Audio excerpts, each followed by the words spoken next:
Okay, starting to look like we're live.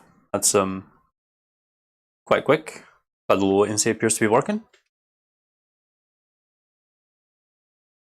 Just waiting on YouTube actually registering that I'm live.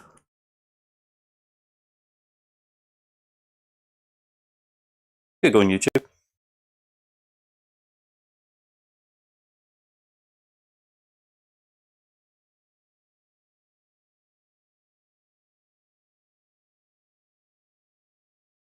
We'll check, make sure that's running. The mobile app doesn't like it too much, but that's to be expected. Ah, here we go. Let's just check on the delay. More delay than I would like, but that's fine. So sorry if I'm a little bit late with responses. So let's get started. Hello everyone, I'm Chris. As you may know me, this is the AOE2 Arena YouTube channel. And for those who do not know me too well, I basically build gaming computers for a living. It's just what I do. And I thought I would just throw together one today. It's my work, I've got to do it. And I thought I would live stream it, just have a Q&A, have a chat. Any questions that people ask, I would love to answer. Let me just get the chat open on my phone just to make sure, because I have had small issues in the past with YouTube chat. The microphone I'm using right now is my new one, is the Rode Wireless Go. I wanted this one almost specifically for this purpose, so I could work at this desk here, rather than my desk over there, which is where my computer actually is.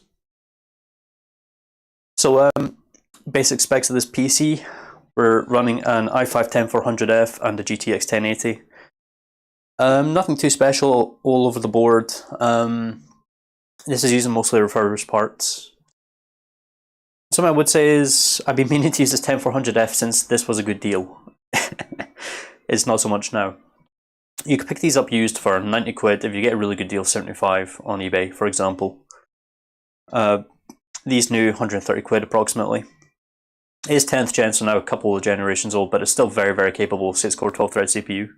I really always recommend these. If I upgrade people, it's always to these. Just simply because they're old 4-core 4-thread i5, or even their old 4-core 8-thread i7 gets murdered by this. So, very good CPU. But I bought this for 85 back when you couldn't buy them used for under 100, and this is brand new in box. So, it was a good deal. Now it's fair. The motherboard is a Prime H410MD, which is the micro ATX of basically the cheapest Asus board you could get. It's not quite ASRock level, but you know. I bought this used, but it was pulled out of a... I believe it was pulled out of a pre-built machine. The guy who basically bought pre-built PCs and scalped the graphics cards and then sold off the rest of the parts individually. This is the worst board I would ever use for the CPU. You definitely generally should be using better. I think this is like really on the edge, but it's what I've got, so I have to use it. Cooler, I'm using the Arctic Alpine 12. This is not the low profile one that I like to use. This is just a standard compact. And these are actually quite nice. They come pre-applied with MX4. I use MX5 now, but the difference is so minimal. I'm happy it does come with pre-applied. So these are really nice. I bought a lot of them a while ago when the low profiles ran out of stock. The low profiles have done me well over the years. Any used CPU, for example, these do so much better than stock coolers, for example, including the one this is included with. So it is a decent size upgrade. So yeah, that's quite good. Palette Jetstream GTX 1080, nothing special here. It's a 2.5 slot card. I go as far to say 3 slot in that region. Nice card actually, quite like it. I should also mention, since I bought these both used, I haven't actually checked to see if they work. So I'm going to YOLO build this PC. If it works, it works. If it doesn't work, it doesn't work. But we'll see how that goes. That just makes it more and more fun. Storage-wise, 40 gig SSD. This is a Coarser area. These 2.5-inch SSDs are basically the best bang for the buck. If you're going DRAM cacherless, but you want something that's still reliable from a good brand, these are really, really good to get. Right now, £34 for 480 gigs. You're frequently able to buy them slightly cheaper. I would say about 33 quid is where you're really looking for these kinds of drives. Oh, if you don't know, Coarser is Toshiba. It was like a branch off from them quite a long time ago.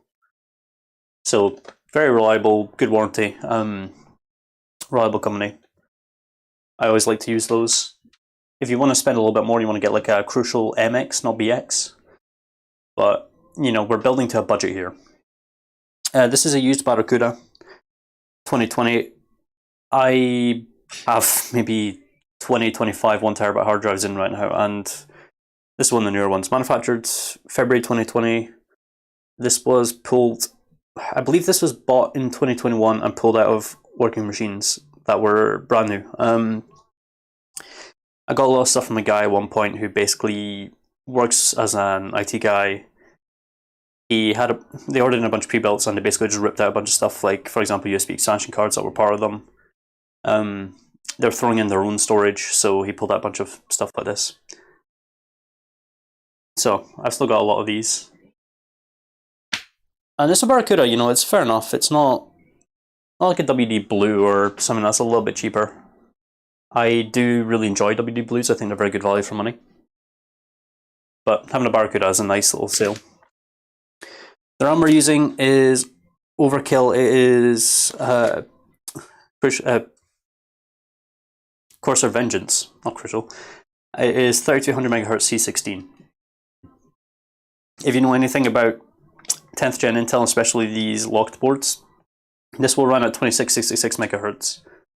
But the timings will be quite tight, so it should still be fast enough. And the reason I'm using this rather than 2666 kit is because it was cheap. Simple.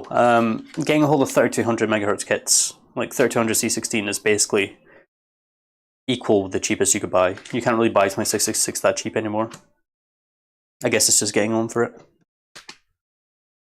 The power supply, we're using a quite reliable Coarser CXF. Now this is just an A+ bronze. It's not like a special unit or anything. It's RGB, it's modular, fully modular. It's very nice to have that kind of modularity. Now I do have white versions, but only in 550 watt. When you're talking power supplies of this quality, 550 watt would actually be fine for this build. I'd be more than happy with that. But I'm going for the 650 here just to be extra on the side. The problem I have with this is that it's going in a white case, so it's not going to be too great. It's going to be fine. So rather than using the white 550s, I'm using the black 650. I do have other cases I would like to use, but I think the GPU being the sort of the white accented, especially if you can see it from the bottom, is going to be quite noticeable. So I was thinking of using the Antec NX2, not 250, the 410. Very nice case. Is full ATX. So I'm kind of running into a couple of issues there. Do I use that with its very nice RGB? It's white. White builds sell very easily. The glass is pretty clear though. You can see that this is not the most beautiful motherboard. It's fine. It's got the black and white accents, and honestly with the GPU I think it's going to look great. Or I could forget all of that and put it in a GameMax. No, it's not GameMax, Neutron Labs. It's a rip-off the GameMax, which themselves are rip-offs of the... It's a chain. But I'm going to stick it in the Neutron Labs version of the Abyss case, which is an infinity mirror on the front. Those things are really nice to see in person. Airflow is crap because it's a solid front panel and you have to... Well, it doesn't have that much depth for actually bringing in air through side vents. So, yeah. Everything here should be pretty straightforward. At least we do have an I/O shield. So, we're going to go with the NX410. If I don't like it, I might just rebuild it in the future. Something to do. Yeah, let's get going with that. So first let's stick the CPU in. We don't need the power supply right now. And we don't need the graphics card right now.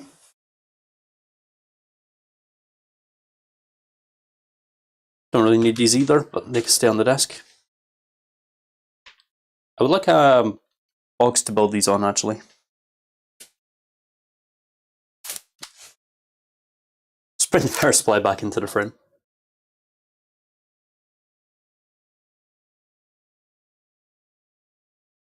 so let's get our CPU installed. Pins do look perfectly fine on this, so I'm pretty confident it's fine.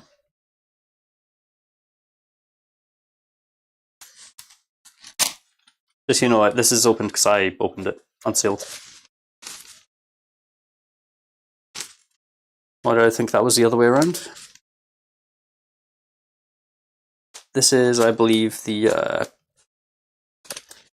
yeah, this is the standard kind of crappy Intel stock cooler. It's not the refresh for the 10th gen, like the 10105F, for example. That comes with the newer black Intel stock cooler. Not the modern ones for the 12th gen, but yeah, these pieces are crap. The black ones are actually quite nice. They get all degrees better, if I remember right, in my own testing. So,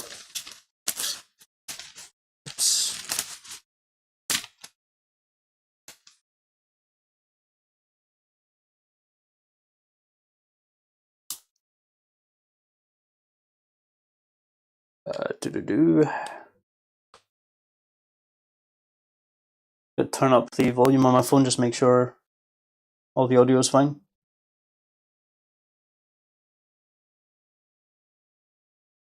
Yeah, it seems all fine. G10104, 10400F. This is probably not going to focus. Yeah, there we go. For a millisecond. This is the Logitech Brio I'm using to record. It is crap. I've had so many issues, and honestly, Logitech support, their software is disastrous. Would not ever recommend them to my worst enemy. And then you've got the Brio itself, artifacting issues, and they refused to warranty it, which was great. Within like 3 months or something, that had failed. So I'm not the world's happiest, you can tell that.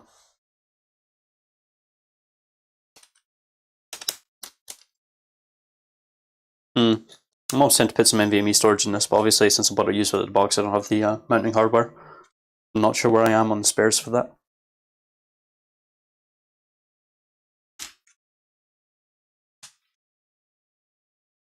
Let's put the cooler in. Where are we on fans on this thing, by the way?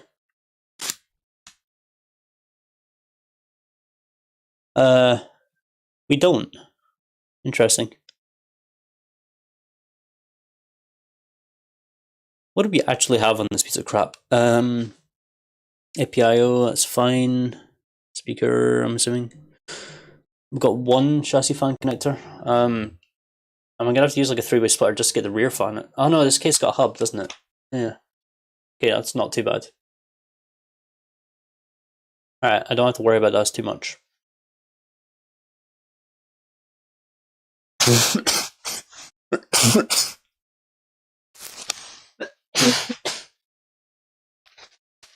Sorry for the coughing, I can't really do much better. I'm trying to get a push the mute button, but I kind of forgot about it.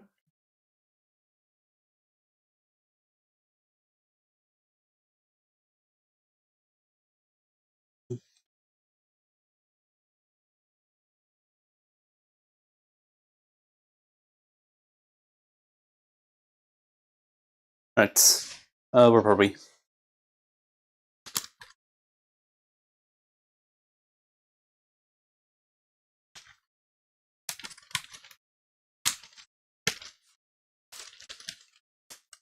Half the time with Arctic boxes, you have to rip them. The fan boxes are murder for that. Pre-applied MX4. Obviously, it's pretty fresh, so we have no real reason to doubt that.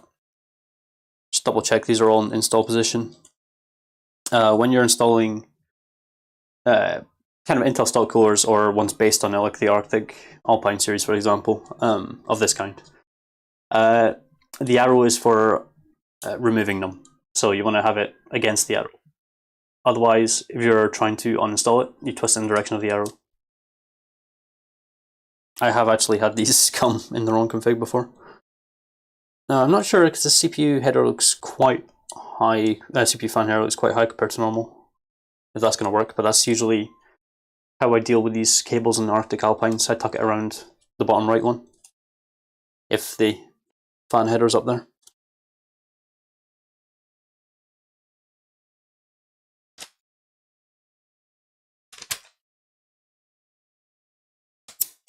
Let's do opposite corners. Just making sure that the tab is fully through. The white plastic one.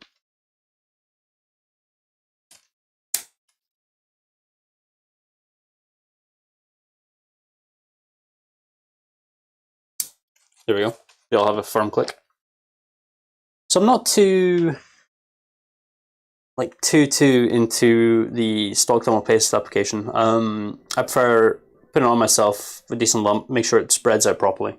These I'm always worried it's just more of a circle and it really misses the edges, which can be important. Can be. Oh, this is a just fit. It fit when pushed down, it just can't quite fit. There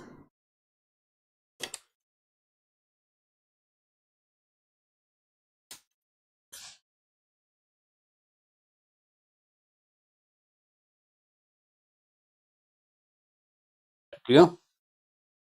That's bending the header a little bit, don't like that. Oh, that's why. Clicked around there. Is it quite a bit more slack now?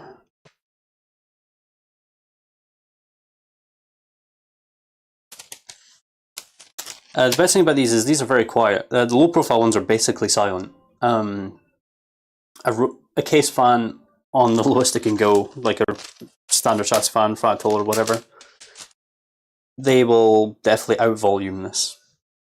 Also, Vengeance LPX, most people always leave these stickers on. I'm going to do that now just for the sake of making it look more new in the long run, but one-sided slots, I hate them.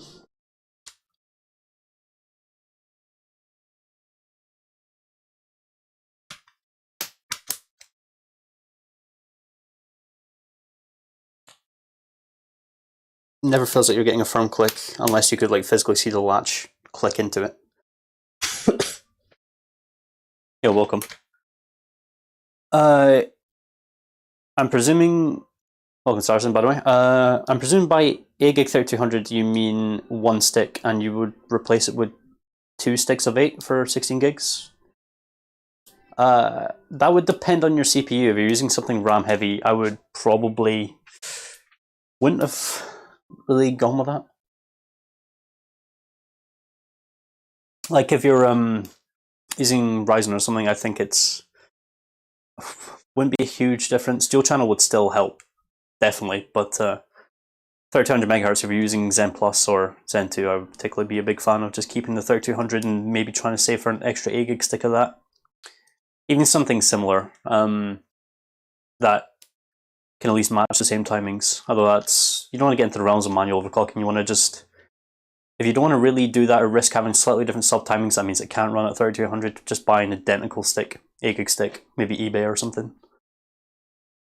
Ah, laptop. Oh, 2 gigs of 2 sticks of 4. Yeah, okay, straight up replace that with. And 2 sticks of 4. Oh, I wouldn't go for one stick of 16 gigs, even 2666. Yeah, not 67. That's. Yeah. Are they both replaceable sticks or is one of them soldered? And you have one that's optional? Because I would really aim for fast RAM in there. I'm assuming he's using the 4600 as the APU rather than.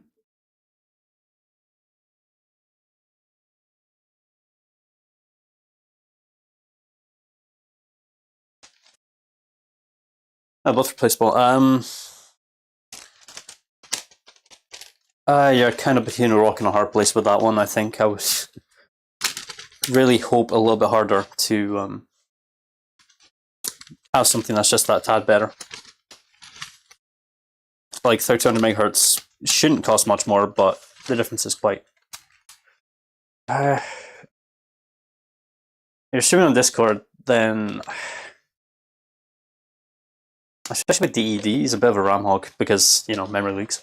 But I think you'll probably see more benefit from the 16 gigs, but like marginally. If you have like decent size SSD, you're probably fine. You don't want to be like going over and have it like paged to a hard drive or something. You're gonna have an SSD in the laptop, surely. So paging will still kill you. Yeah, that's a difficult one. I really don't know. I would really mind if I ask why finding slightly faster speed RAM is not an issue? It shouldn't cost much more. Maybe you're aiming for eBay or something buying used.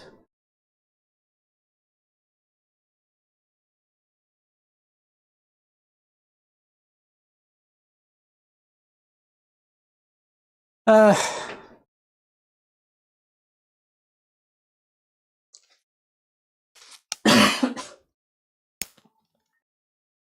oh, my windshield just came off.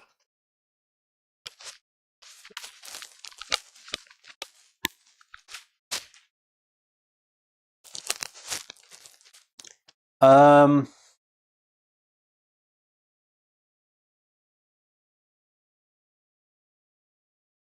don't know.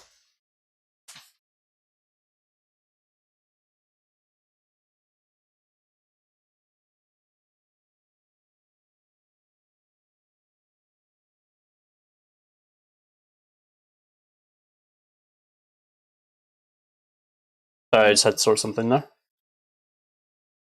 I accidentally put my chat at the back. If it's free, I would go for it. The 16 gigs. I'm just saying it just wouldn't be that much of a improvement.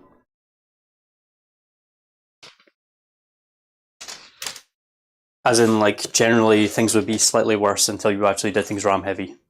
And then, I don't know why I'm opening this now. Thought it'd be nice to.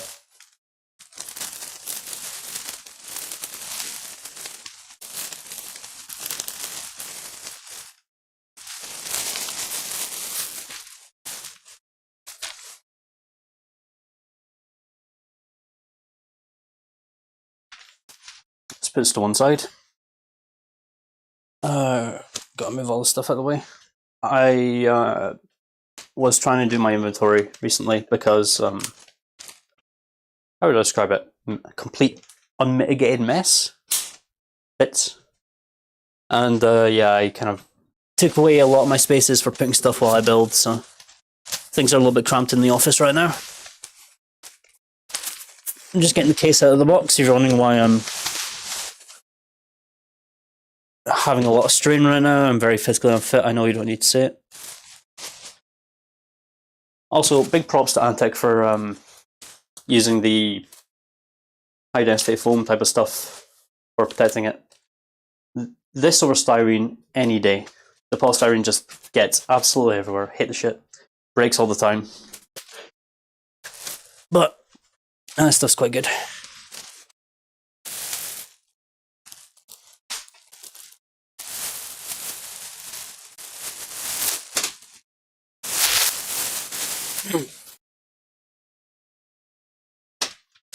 So this comes with a door front panel.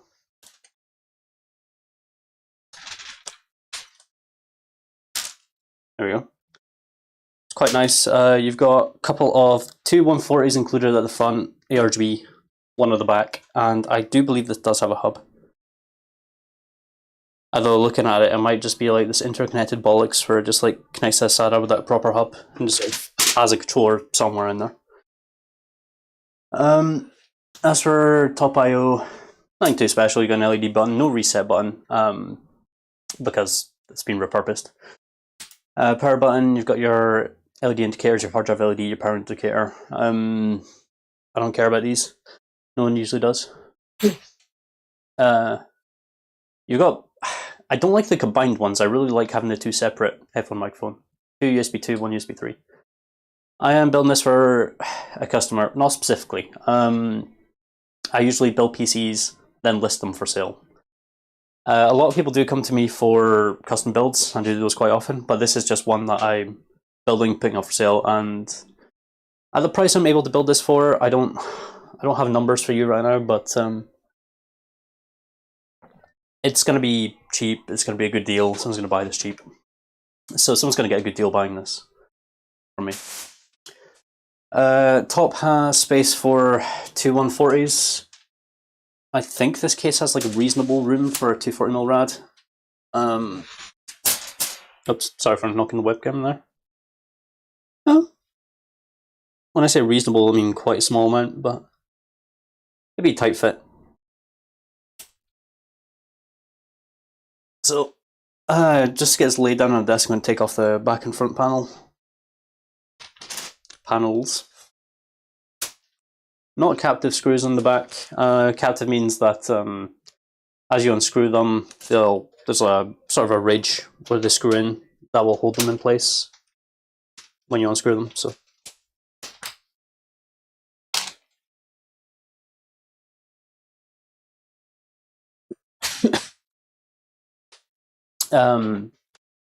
There are actually PCs I do want to build for myself. Yeah, I remember now. It's not the hub, unfortunately. There are PCs I would want to build for myself, more like APUs just to have around, maybe a stream PC with something light to encode with, maybe 10 series card for the encoder, maybe something a bit on the lower end though, maybe like 1060. Maybe the 2060, the Turing encoder is very nice. Nothing really changed for Ampere for the encoder, so. Also having the RTX broadcast effects, very nice. So I would like a separate streaming PC, but mine's fine. There are reasons other than just raw power that you would like to use one. For example, my PC is a 3950X with a 3080 Ti. I don't need one, but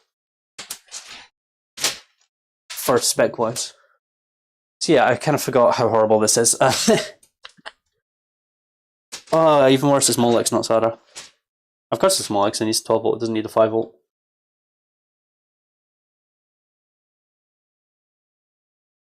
Wait, what? Why was that? I don't know. Don't know, don't care, it's getting insane. Let's just hook this up here while we're at it. Get that out of the way of view. Well, it could be in view anyway, but.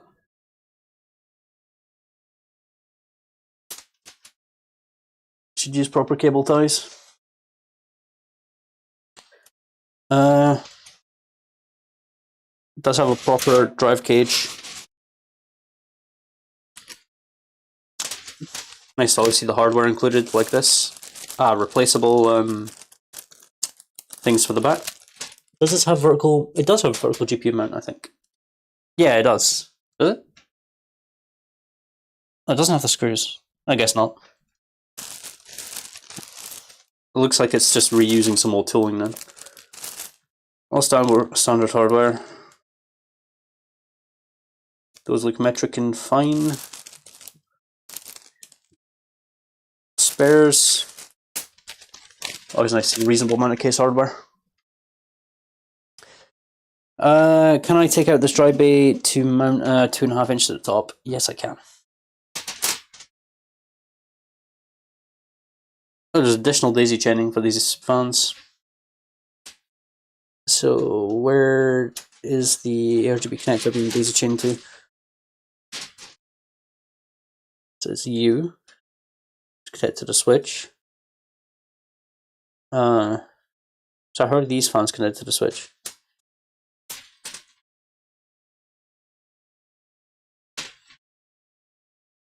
These are just the PWM headers, which are not connected to anything. This is fun. Alright, I'm gonna just cut that cable tie.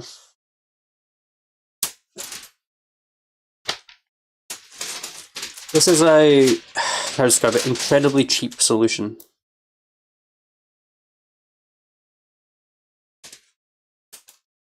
So with these ones, I actually like to route them around the back to plug them through. And this just stops you having a big loom here. I mean, they're beautiful, but like I don't like them. So, although this one has to come through here because it's got the connected fans.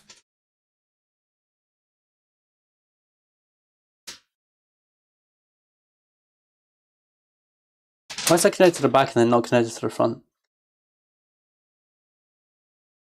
What's the deal with that?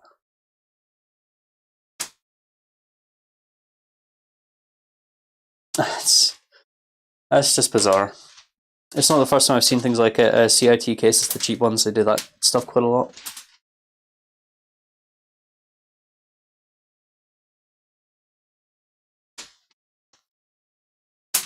But, you know, there are features of quality in this.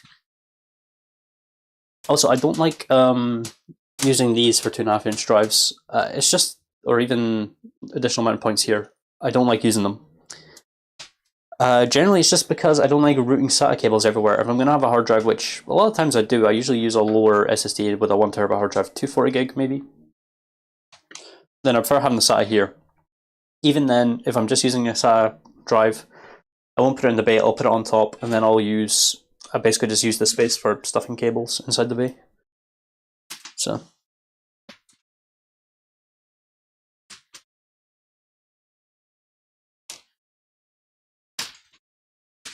Oh, it slides out to the right.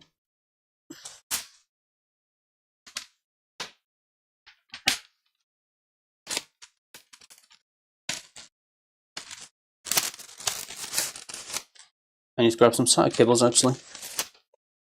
Got a couple hundred of them sitting around, so never know when you need SATA cables. Or fan splitters. Let's get fan splitters.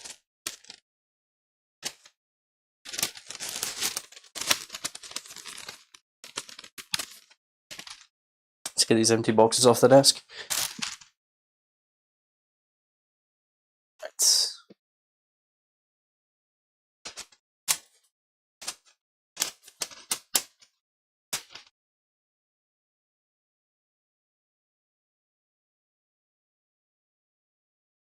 That should be that facing forward.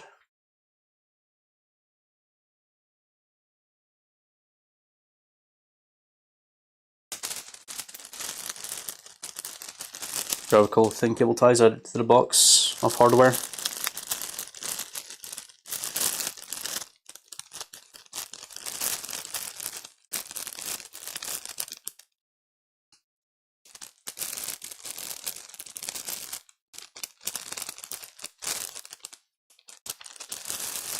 My collection of PS Beeper speakers is numerous.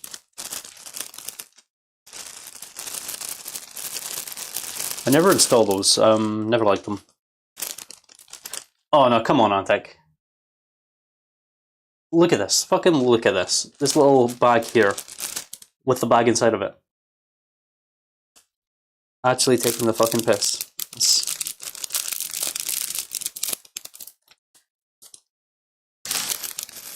Just double check that these, yeah. So, this is going to be well focused. These ones with the ridges around the edge. Sometimes these can be imperial, sometimes they can be metric. The much thinner thread, such as this, is metric. Let's grab a few of those. I like to use the ones included just because sometimes, for example, in Coarser cases, they use imperial instead.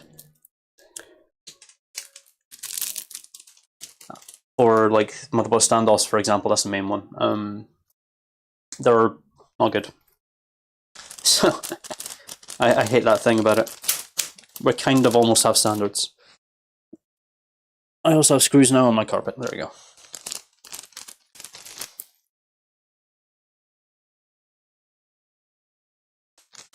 So yeah, you want to be careful about that one.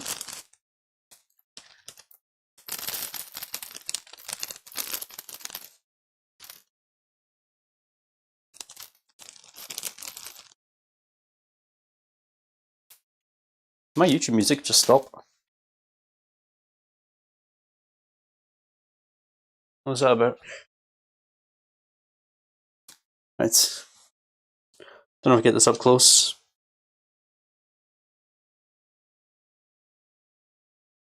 There we go, you can see. The much thicker one is, yeah. Usually hard drives use those. The other things. I just like throw my screwdriver around and forget about it. There we go.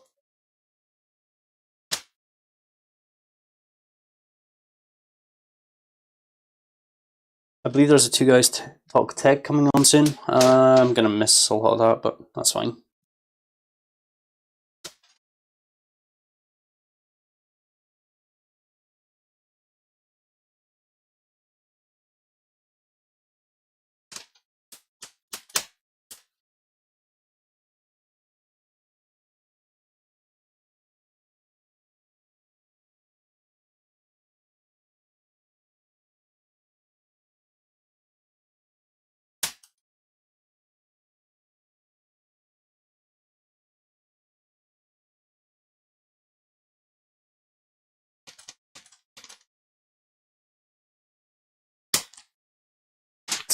Now we need to get this back installed.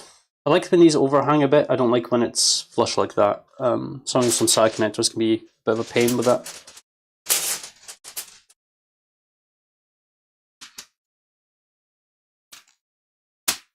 This does have 2 mounting positions. I can move it slightly over here. You can't really see, but there's an extra lip here that I can slide in.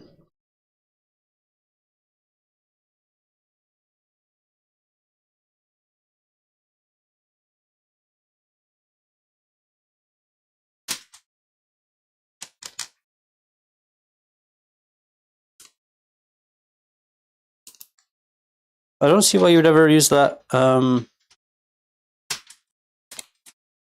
Obviously, you want the most room you can for your PSU, even if you have a small one.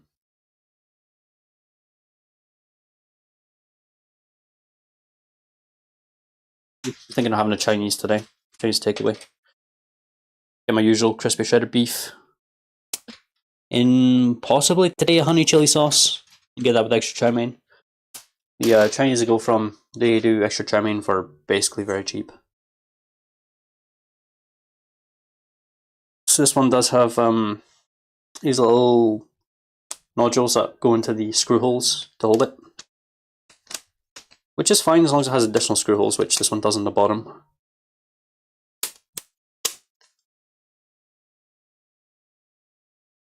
This is where we use some of the other screws.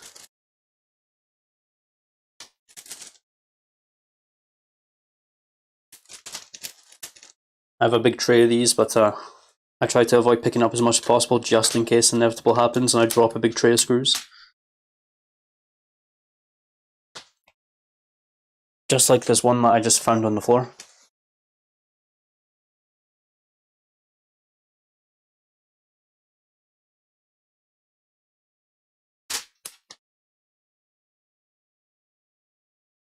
I think I actually can show you what these fans look like in this case.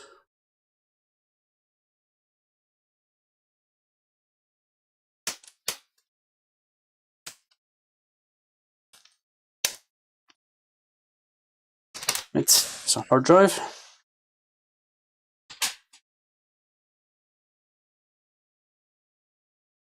It's yeah, I'm going to test out these fans. I'm going to put this to one side for now.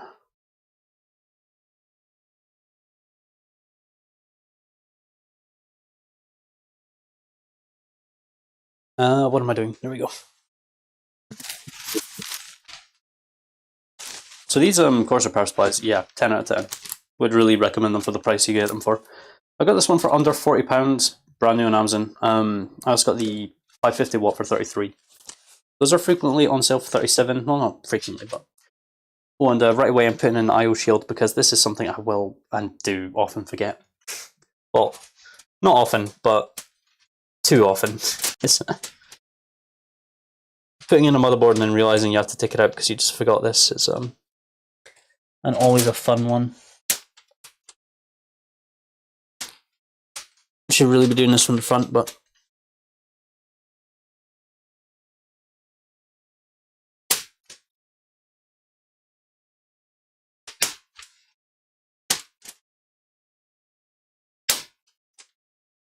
there we go.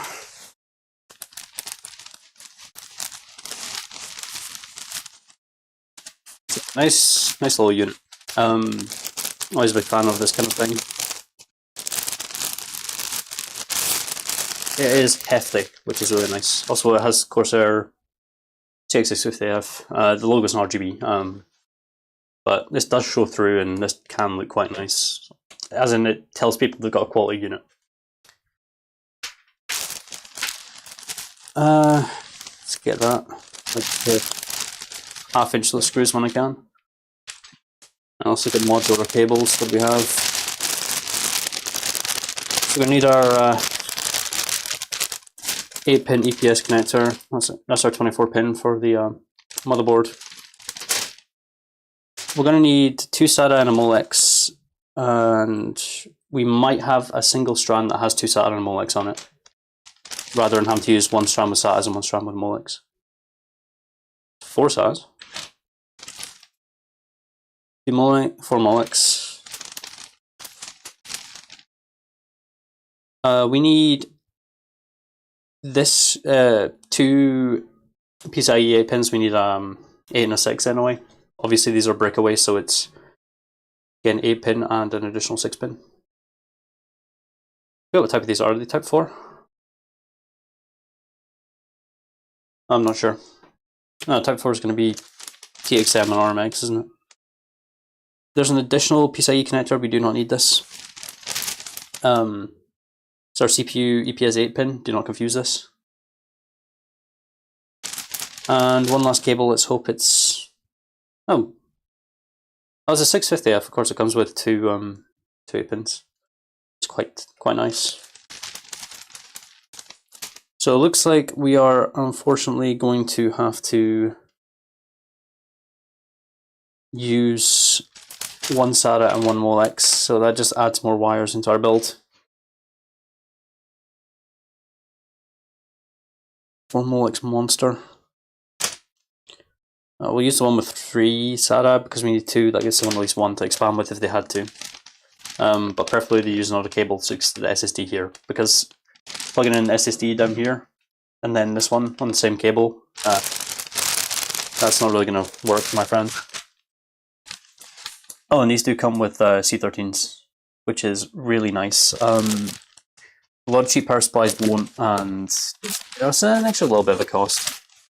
When I began building, it was costing me like an extra £2.50, £3 a time. Because I would just buy them a couple at a time on eBay or whatever, the cheapest price I could find. Whereas now it's, I buy them in bulk. I think my last ones cost me about 50p each from a certified manufacturer. So,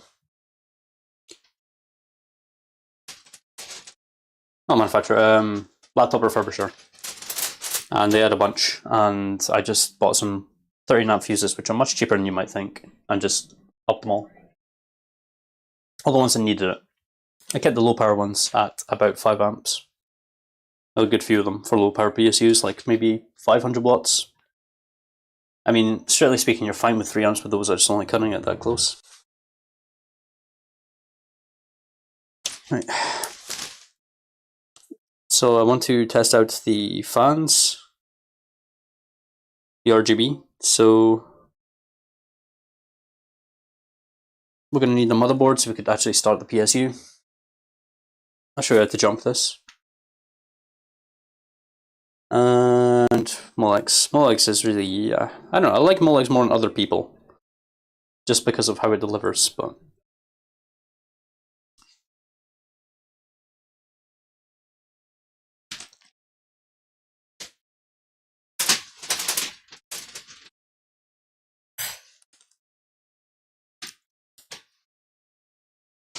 I'm just going to run this through the back here.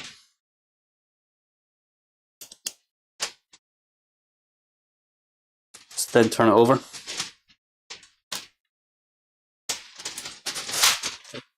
Didn't mean to hit that corner quite so hard. Power supply over here. Gonna want to plug some stuff in now. Never really understood what this is about. We kind of thought I might be separating out the 12 volts, but why this, however many pins that is, there's a lot more. 4, 5, 6, 7, 8, 9. Wait, no, I can't count. Can I? 4, 5, 6, 7, 8, 9. Oh, I can. 10, 11, 12, 13, 14. So that's what, 28 pins turns 24. And then you just got 4 empty. So this is separating out something, we just don't know what. Never really thought about it. So plug these into the ones they fit in, which is the motherboard ones. And then this goes into not PCIe or CPU, it goes into the SATA / PATA. Also, this has an RGB in thing, so you can actually tie this to your own RGB. This doesn't use, this is Coarser's proprietary connector, but it turns into, I believe, standard 4-pin 12 volt ARGB, not the 5. Wait, no, 5 is the 4-pin one. Sorry, RGB standards have me confused because I'm dealing a lot with Coursers lately, and it's annoying as hell. There is no standardization anywhere.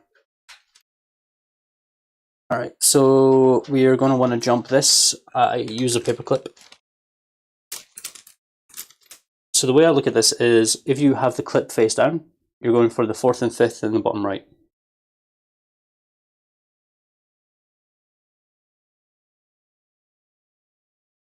So you could just turn this off with the button on the back.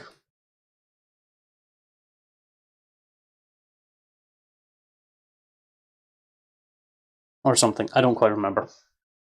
Did I just put it in a different mode? Oh, yeah. This is a nightmare. You have to basically sit and hold it to get each mode.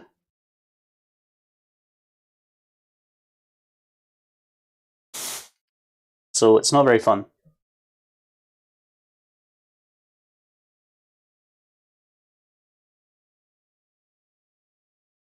Really? Flashing is actually a thing? Right,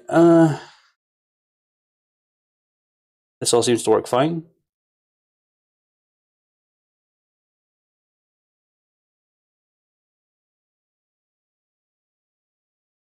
Some of the patterns are a little bit garish. Oh, just about to snap my finger in half. I hate these really gummy buttons that I can't, like, you can't fit your fingernail into, you can't fit anything into.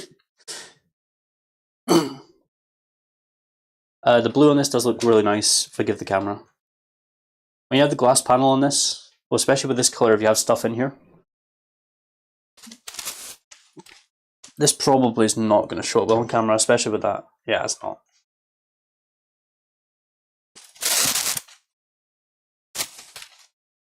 Yeah, stuff in here, this can does look really nice. These fans have a reasonable amount of air, it's nothing too special.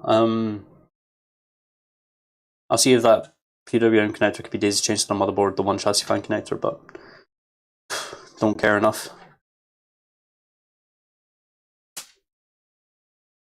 These need to be neatened up. If I have two cables like this, I would usually just cable tie them together just so they nip together, and they won't come out here, they'll nip together here, rather than, you know, stick out.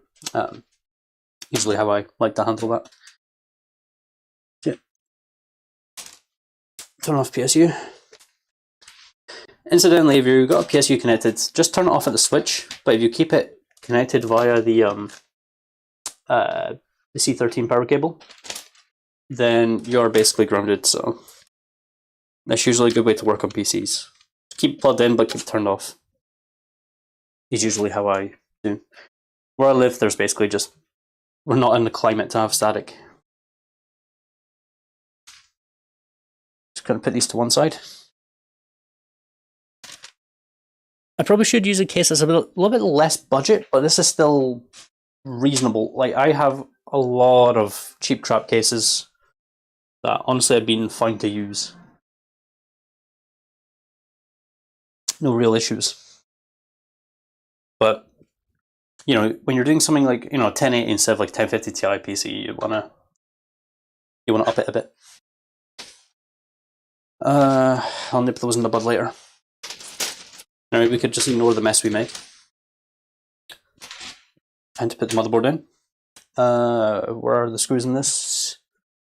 Standard MATX.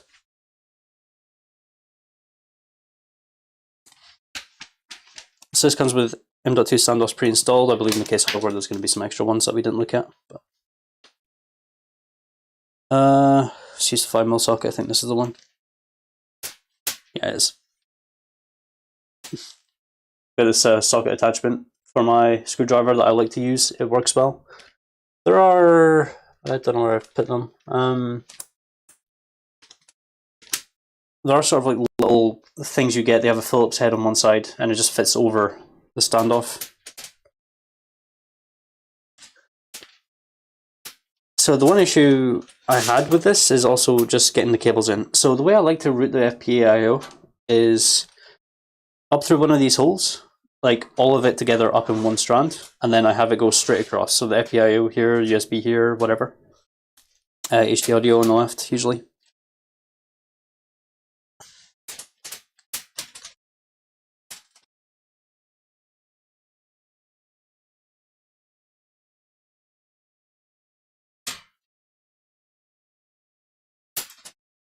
I know some people root onto the motherboard, but I don't like that. Obviously, you got pins in the back of the motherboard you don't want to go near, but also things can get hot. You don't want wires touching those, really. It's going to be the thing that's, it's a safety issue. It's never going to occur, but it's still one you don't want to actually risk.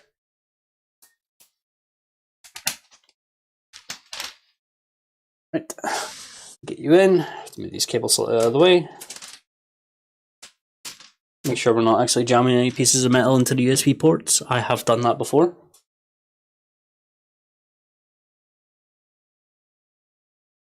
Let's grab some of these. 2, 3. I have a lot of these ones that don't belong there, really. Grab some with the ridges. I'll just grab these ones. I need to sort out some of my screws. None of them are in the right place anymore.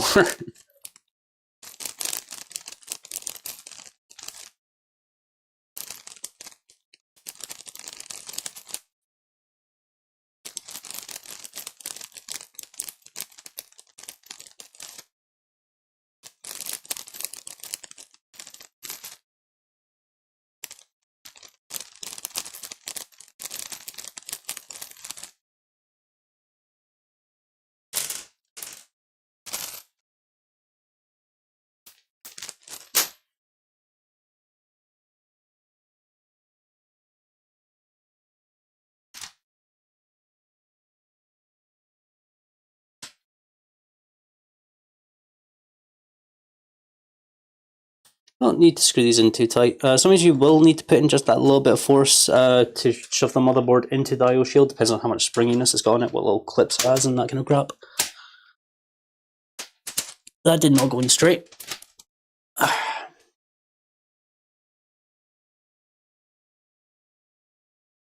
I can't quite see because I'm looking over the webcam right now. Blocks my vision a bit.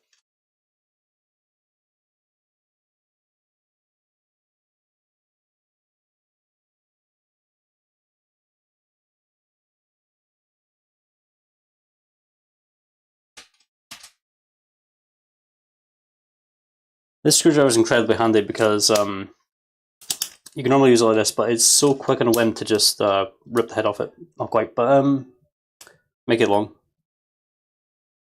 Even worse, euphemistically. But yeah, it's really love this screwdriver. They're very cheap. You got all the heads you ever need. I've not actually chewed any of these up. I've heard of people chewing up the heads on like really cheap screwdriver sets, but it's not a problem that's ever happened to me. At least on the sets I use. So yeah, I could recommend this one.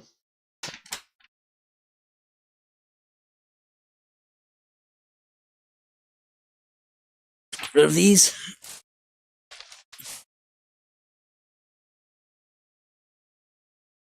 Put the GPU in. Let's see what ones we have to remove. This is a big boy. I don't quite think this is ideal in these circumstances, but alright, top 2. Of course, it's microwave takes. It does have this quite high. There's no like caps on the board. This is another thing you got to make sure. There's no caps or anything here that when you're bending these out, because these will snap off, that you just like accidentally rip a cap straight off the board or something. Capacitor.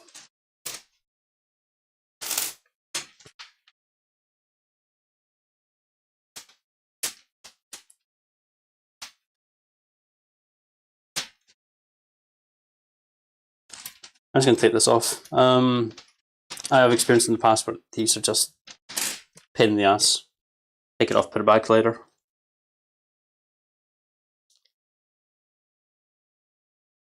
Actually, I think I'm going to put this in a little bit later. I think I'm going to do the power supply first, just because this is going to be adds too much weight. It's going to be floating around a bit.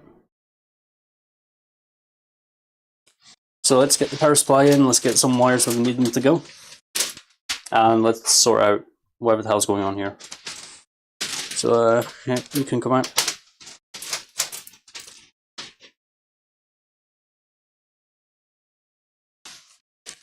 Don't ask me why I disconnected these. I didn't have to.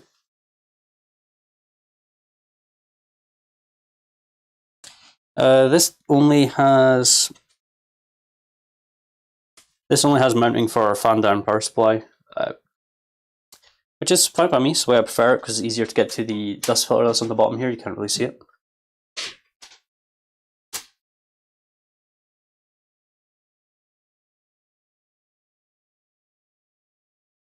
I much prefer that to using the actual fan to get involved in the circulation in the case. If it's fan down, it can handle itself fine as long as you keep that clean, and it does give you the opportunity to keep it clean, so quite easily, without having to take apart your PC.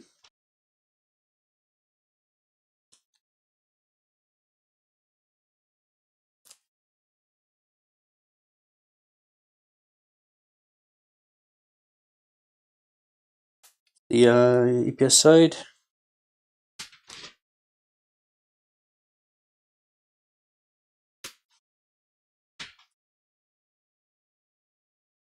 Don't like having that Molex. You have to tie that out of the way probably.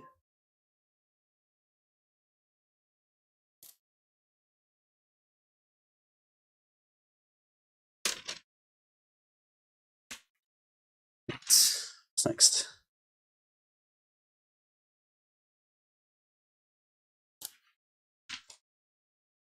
Now I'm going to unplug this now, and I'm just going to tell you now I'm going to forget to plug it back in later, so expect.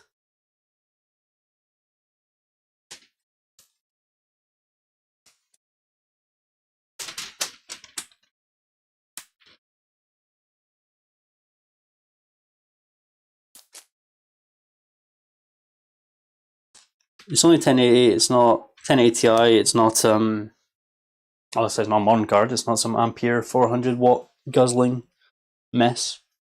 So unlike the 3080 Ti, my god. I really need a new connector for that. It ruins my all white build, having the included NVIDIA one. Also, it's expensive just for a small connector to get one in white.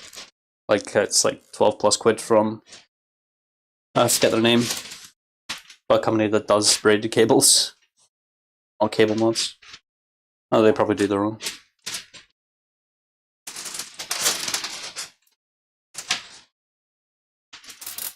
Alright. Are these cable ties any good? They look fair, a little bit flexible, a little bit short.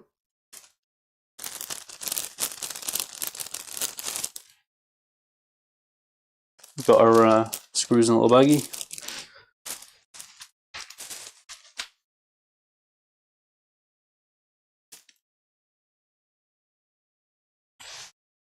There's the hard bit, getting this lined up.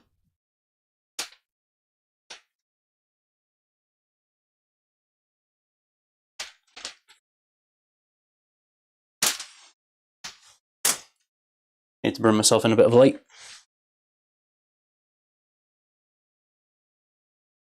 I would be doing this a little bit differently if I wasn't trying to live stream at the same time. I would be moving around more. I would have this standing up vertically, for example.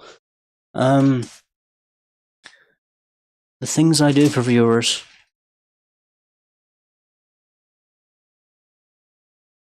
Where are you?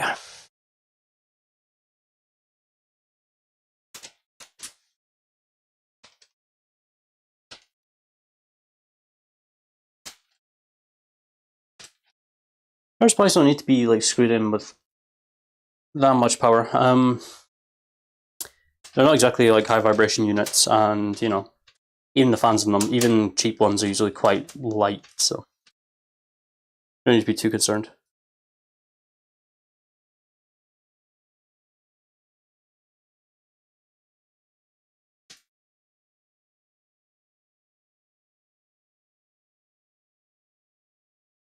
Alright, what's the easy way to begin this?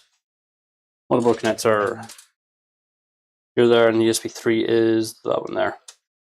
I'm going to route both these through the middle here. And that way I could connect them together. USB 3 and the motherboard. So we won't tie this one in for now. We'll just pass it through the hole where it's supposed to go. We'll get our SATA. And this one's basically going to fit down the back without worries.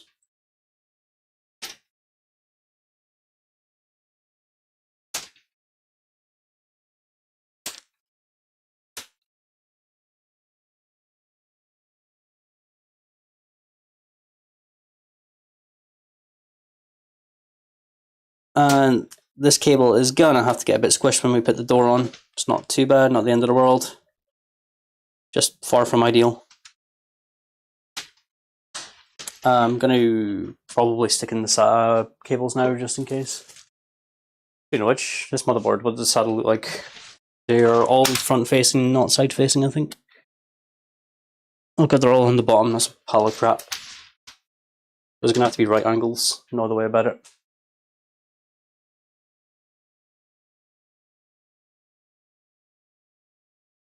I'm gonna need presumably right angle and straight.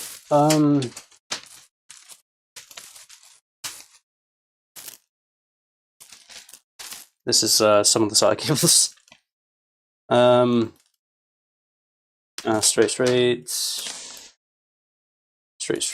Straight right angle. No, that's straight, just bent.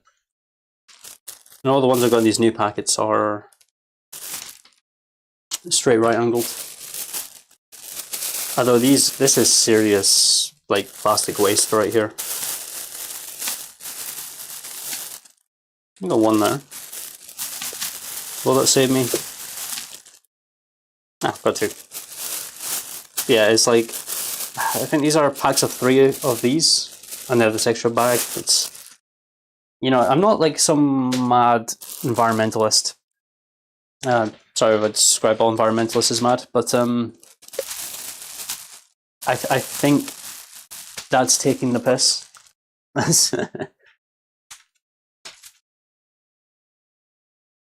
It's like, you know, there's a difference between like not caring too much about the environment and then literally just deliberately going out of your way to piss on trees after you've been drinking uranium.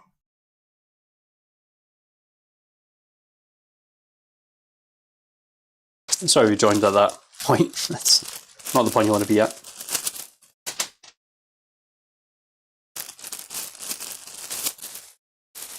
So it's going to get Windows 10. Nothing special. Don't really do Windows 11 on PCs yet. I don't really like it.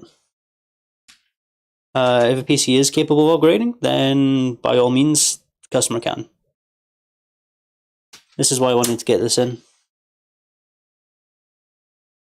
Did that click? Must have clicked. Yeah, it's definitely in.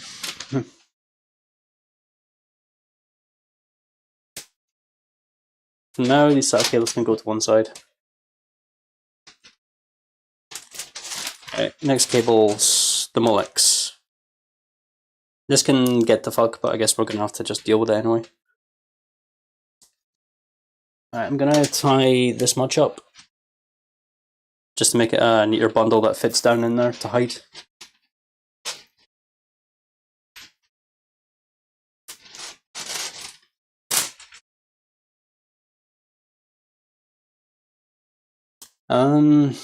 Yeah.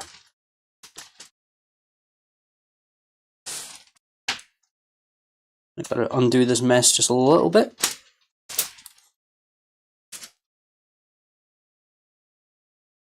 That's somehow looped itself through there.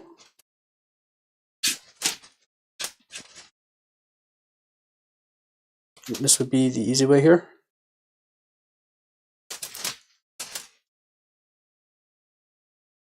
Doesn't matter which way this goes because power switch.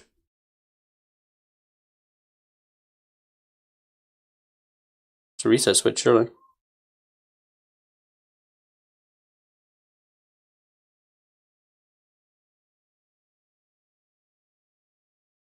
I hope those aren't mislabeled, because that's gonna be a bitch to switch around later.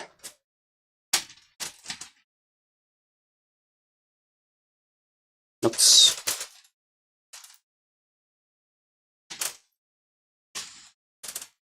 Ah yes, I'm gonna nip these together.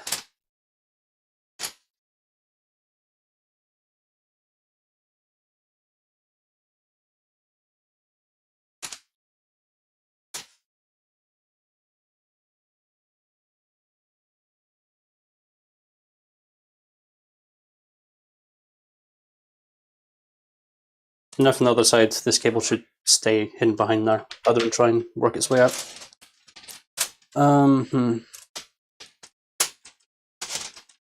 If I can get just get all of this down in here. I can hope.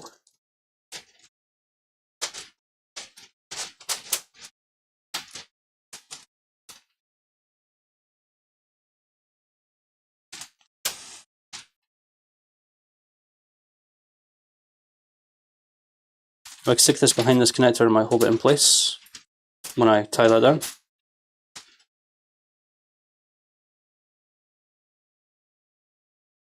Oops. You've broken free, my friend.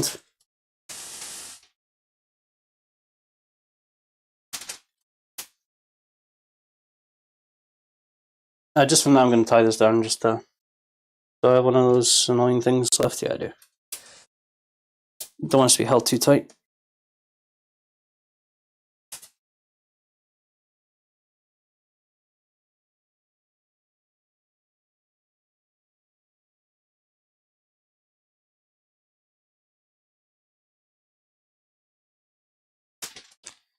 Right, tuck in that Molex. Put that down there. Shouldn't have problems with that. There we go.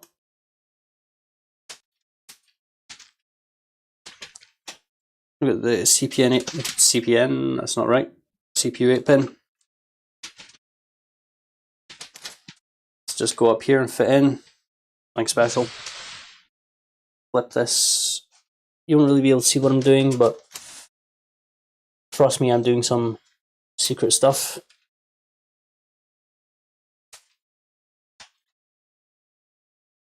Just plugging these in.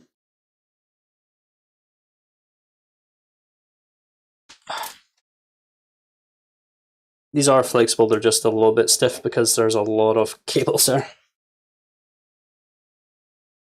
Give it a good wiggle, make sure you can't get your fingernail in under there, usually how I do it. Right, so USB 3 is going to also come through the same hole, go into there. That should be fine. I'll get itself tied back a bit.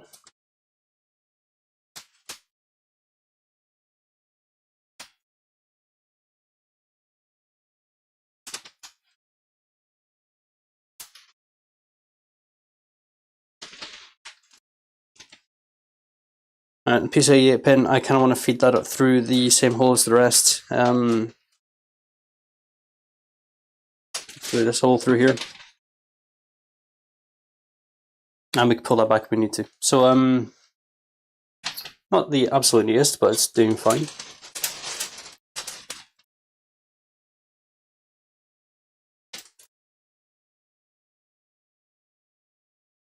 That should all be fine.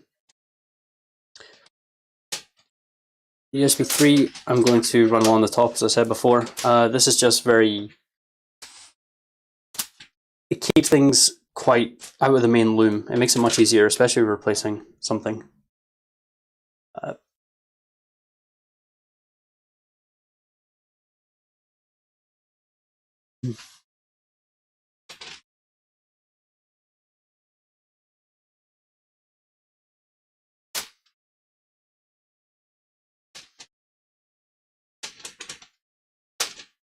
Seems to go through there. Front panel should also go through there.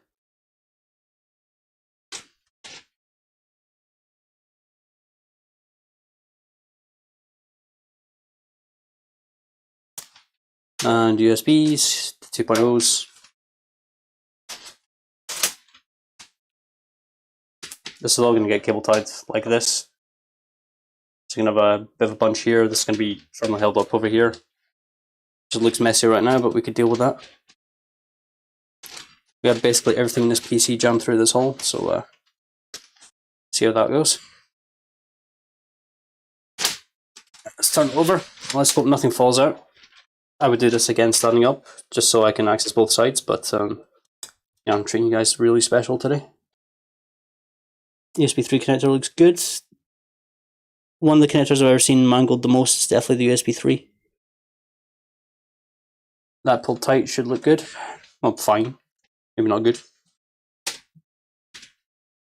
Need to imagine that's not there. Alright, to get these plugged in.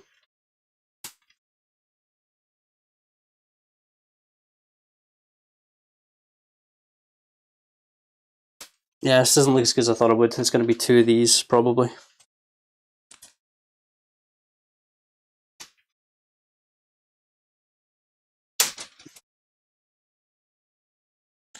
Yeah, it might not look too bad. It'll look like a finessed curve, probably. I feel like we're missing something here. What are these? It's going to be the standard AC LED bottom, power LED top left, power button reset. Okay, that's fair. Nothing abnormal here.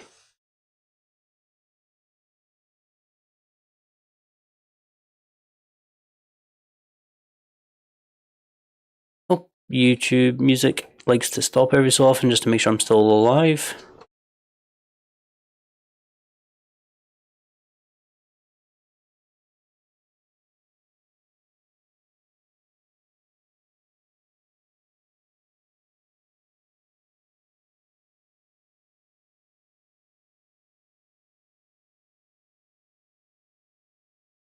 There we go.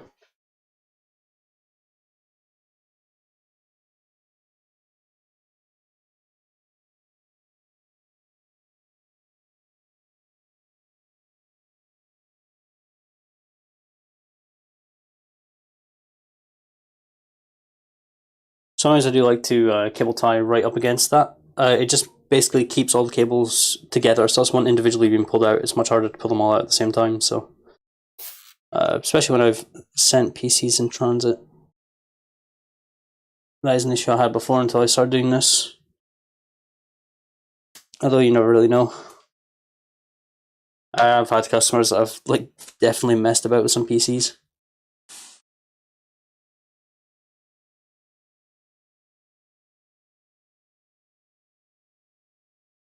Alright, so that's going to get tied behind there. He's going to get probably tied behind here as well. It's going to be quite a thick loom. The graphics card is going to cover that, it's a big one. So HC audio is going to be the furthest, it's closest. Feed you back through a little bit. Really? That's the closest USB port I've got? Okay. Whatever.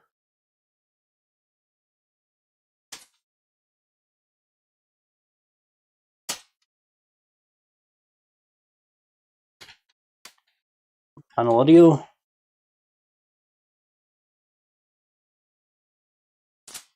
So initially, this is how I like to do it, just like have everything run on the bottom. I would like not to have, it's because these SATA cables in this position.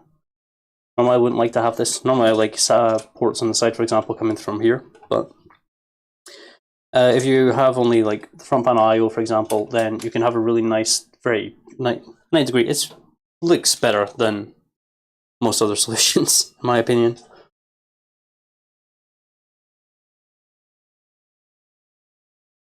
So I like to tie each of them together as they go. So everything from the left ties to each one to the right. Also lets me hide a bit of the, not quite ketchup mustard, but multicolor cables.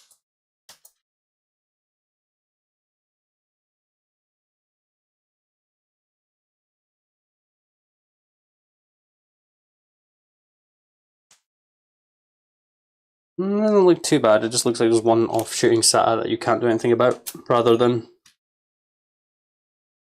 as long as it's understandable. Although I don't like that being on top of that without getting under there. I have to look into that.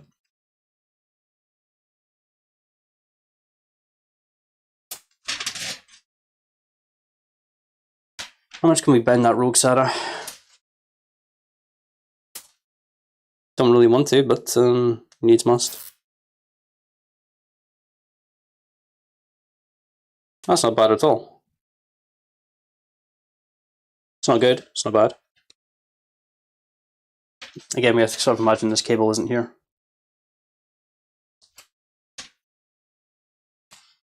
We look pretty cable managed from the front. We just need to go around the back, pull this through, tie these together from the front actually when we do that.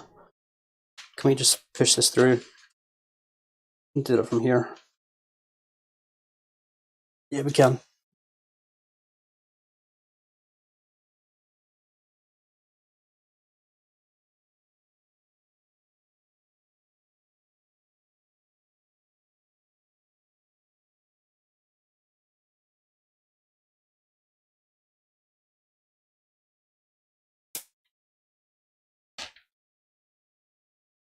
So imagine this isn't here.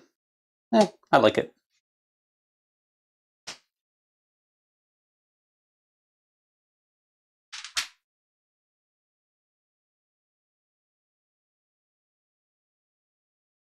I'm waiting for the day someone invents some kind of like completely mad technology where you can have some kind of like black light as in it does some weird fancy refractive crap.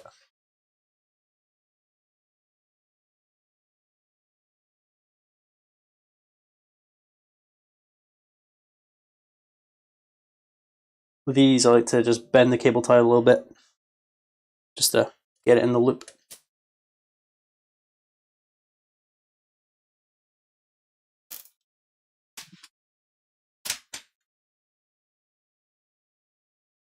This doesn't have to be too tight, it's just an EPS connector. It's not really going to pull itself through and look untidy or anything along those lines. Like from the back, this all doesn't have to be like perfectly tidied and clean. It just has to be neat enough that if you have to do repairs, you can just quickly, for example, access the CPU one. I don't know why you would, unless you're replacing a lot of it, but you get the idea. You want to access a particular fan one, for example, we got this one quite clearly there.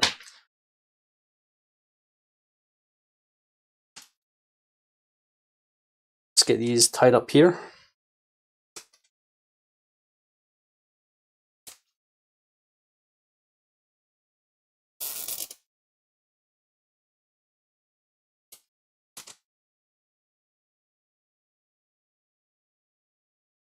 That can go through a little bit further, but it's not going to.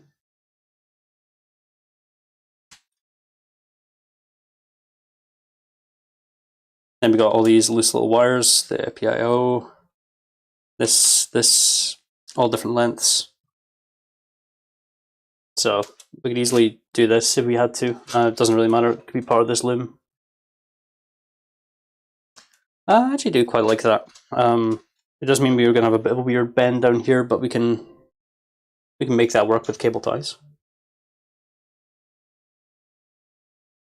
If you're tying multiple wires together, if you cable tie them in that position, they'll actually usually hold that position.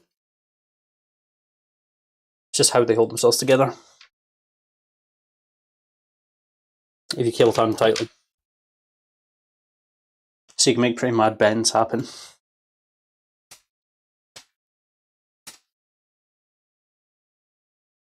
I'm going to go with this.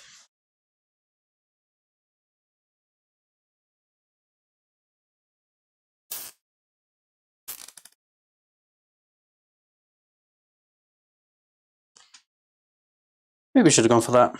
That would have been a sensible place to tie that down. Still can.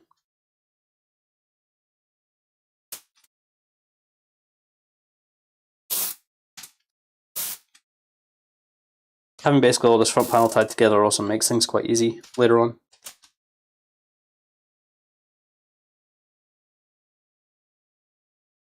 Might tie it to that. Just gets that out of the way.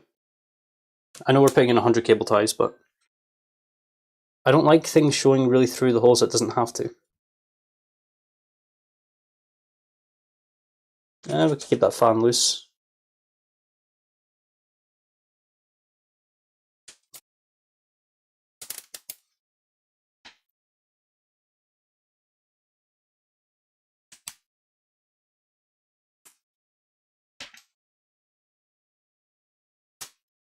Right, and these cables just stuff down there. Don't need to be too bothered about that. Right, so that's cable managed. All looks good. We need to do the GPU a little bit, but that's fine.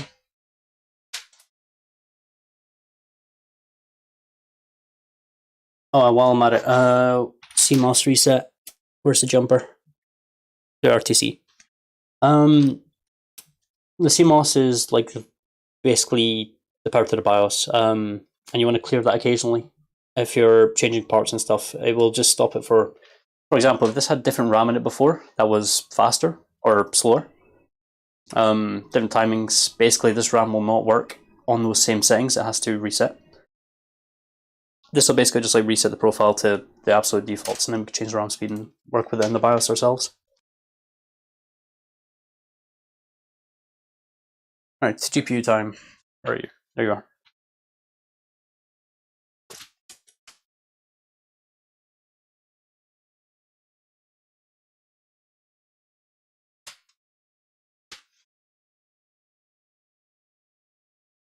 Are you actually going into the slot, or are you just having a laugh? There we go. Sometimes you have to persuade your GPUs a bit. So in terms of things that might feel a little bit jank, one of them is having to screw in your PSU into these. You can see them from the other side, these holes here. Because sometimes you'll need to like properly push your GPU just to get those holes to go over there and line up. So that can feel a bit jank. And the reason this is hard to screw in right now is simply because it's, this is sort of pulling the screw this way. So don't worry too much about that. It's something you kind of have to do. Just don't, obviously, you need to have a good gauge of just not overforcing things.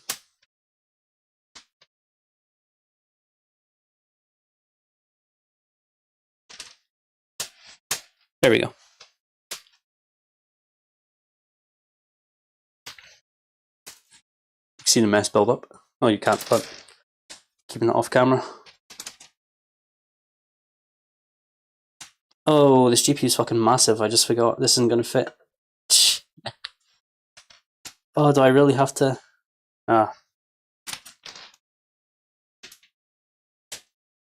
Even compared to a 30 series, even compared to my 3080 Ti, it seems big. I don't remember the pallet jet stream being this big. I only saw a couple of their 10 series though. Mostly dealt with their 9 series. Well, 900 series. Their 980 Jetstream, the red one, or is it Super Jetstream? I don't remember. I think Super is the white one.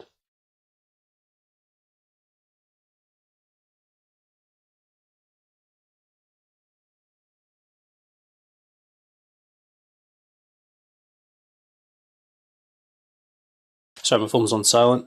Missing some notifications.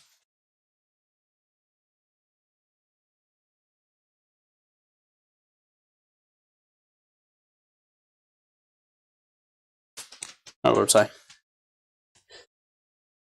If I could reach that clip, I'm still shocked.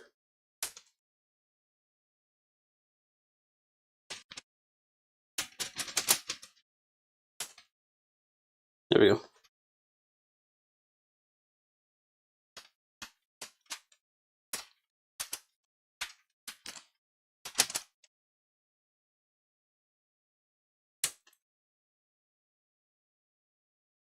Just trying to fit outside there.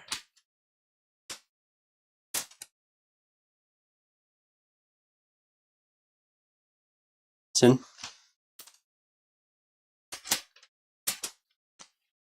None of these holes line up, so gotta do the old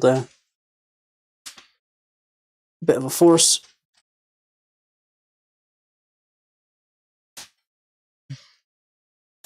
On a lot of maybe better cases, you'll see, like for example, this little thing that sort of covers up the screw holes. You'll see that basically just as one unit that can come off, and then you can vertically mount GPUs. But I guess this GPU doesn't really support that for the case. It does have holes for some.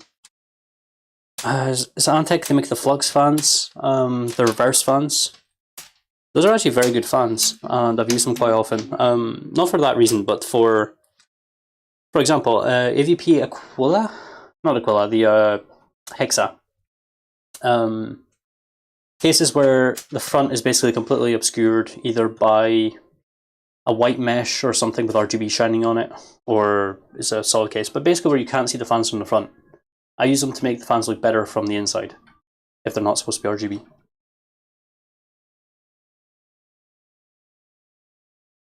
Right. Put the initial strand on the 8-pin. Oh, better flip that around.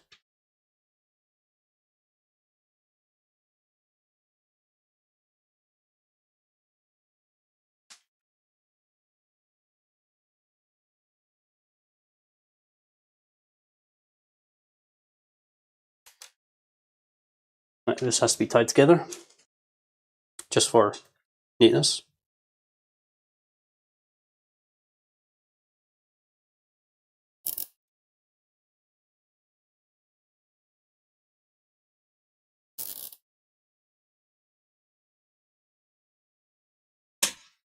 Someone's using the nippers can help. Use them like pliers to push up cable ties. And we need to, as tightly as possible, get this through there.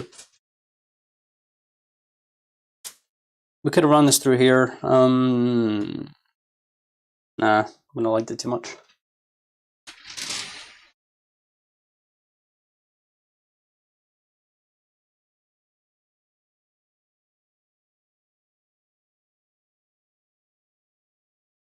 You can't really see what I'm doing here. I'm just going to focus on that, but that's the best view I can give you right now.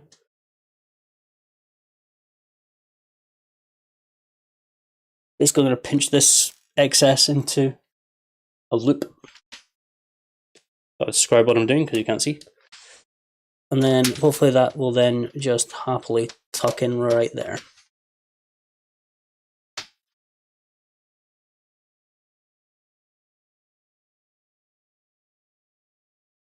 So provided we don't get too many complaints about that SATA power connector, we're ready to close up at this point. All looks good.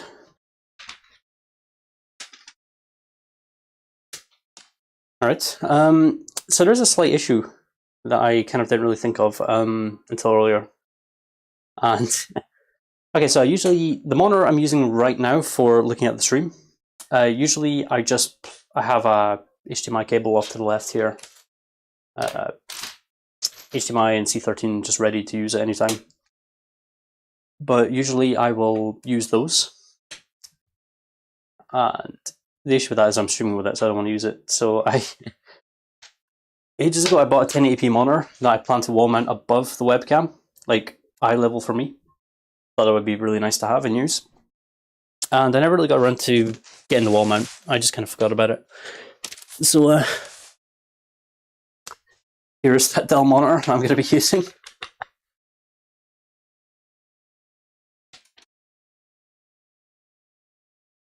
Now I need to pick this up, and this is VGA or DVI, so I need to use a good old-fashioned DVI to HDMI adapter. This is the single one, not the dual one. I say that as if I care about ancient standards. In fact, I could just easily take this stand off. It's really, really easy, I think.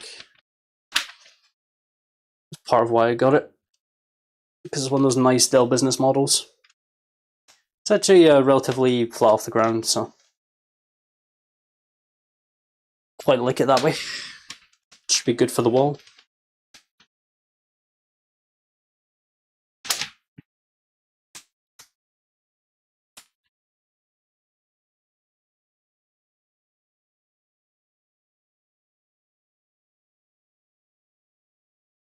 You remember when we had to do this for connectors? Before we had good ones?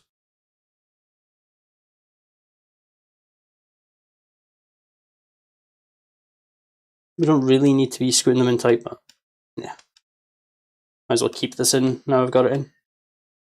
And grab a C13. This one actually came with a new one. I think whoever sold it to me just bought one and threw it into the package. He didn't want me to complain about that. Of course, there's people that just don't know, like, this doesn't come with this, or like PCs don't come with Wi-Fi, it's stuff like that.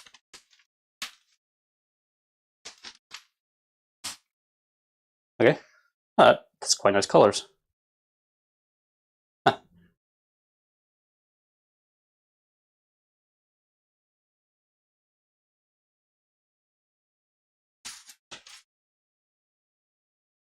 Right, so the PC needs to be standing up over here, and the monitor, I guess, in the middle.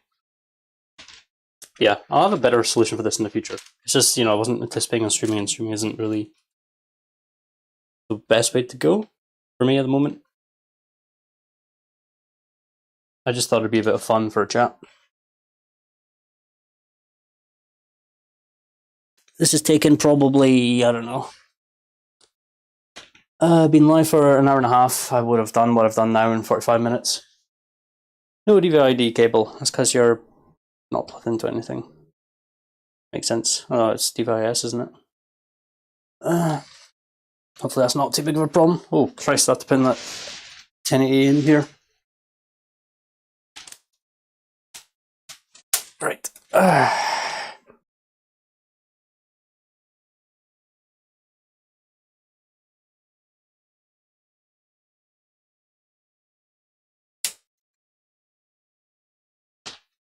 to make sure everything works right away. Plug in the HDMI. Was DP? No, so that was probably DisplayPort 1.2, wouldn't they?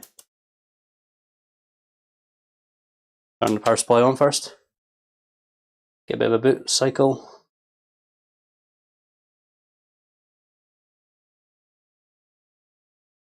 That's how GPU is RGB.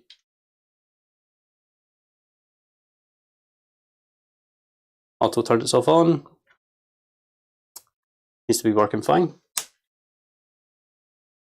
New CPU installed, whatever.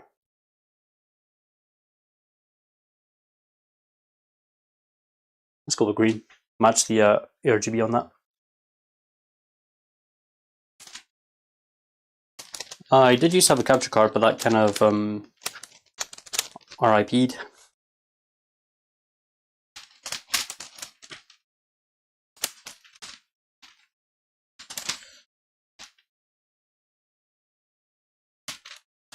Nope, bugger. Let me just knock everything over in the meantime. I'm sure that's a good idea.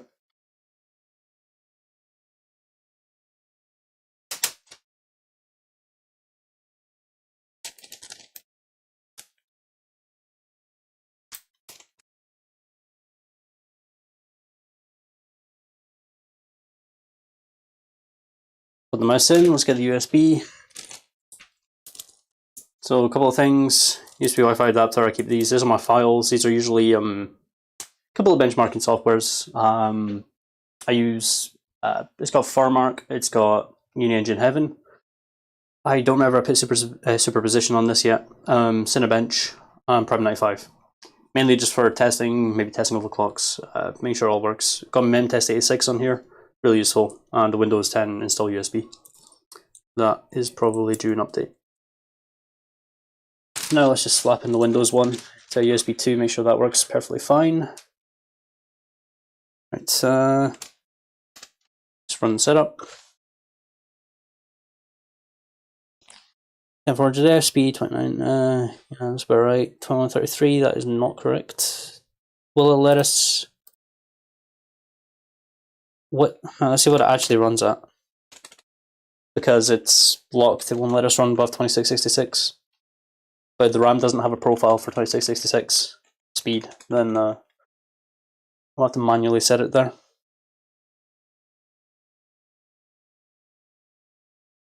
It's not going to let us do that. Let's go into advanced mode. Alright, yeah, tweaker, XMP, no. What do we have under XMP2? Really? What?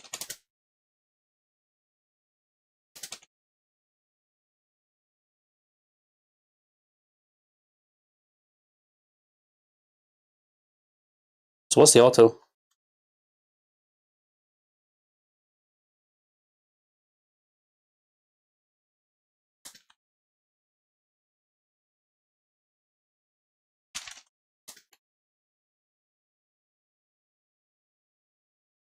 We don't have the subtimings for what this RAM would run at 2666. Oh wait, no, there we go. Camera free say 2666. What's XMP2? Yeah, okay, I think that's probably got it. Do you need to worry about anything else? Oh,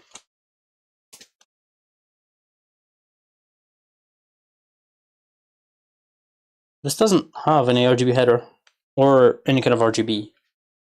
So what's the LED lighting about? Nothing interesting there.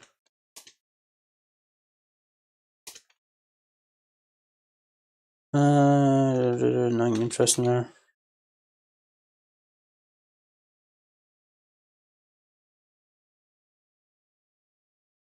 You sure it's got the side controllers enabled? It's not doing something stupid where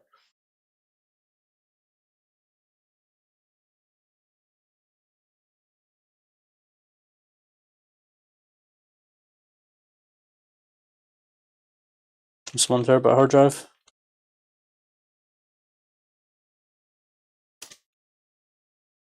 Let's just straight up set it to Gen 3. I have had these give me some proper crap before. It makes no sense. Leave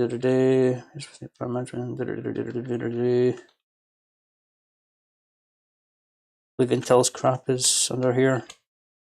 Nope.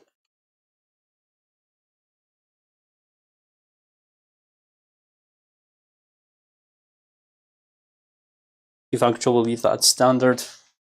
We don't need anything advanced there. We need to enable secure boot for thingy. We'll install Windows 10 first, and then we'll see how that likes to go. So, keep CSM disabled, that way it'll do the bloody thing it needs to do. Alright, F11 I'm going to assume. I think it was. It'd be F10.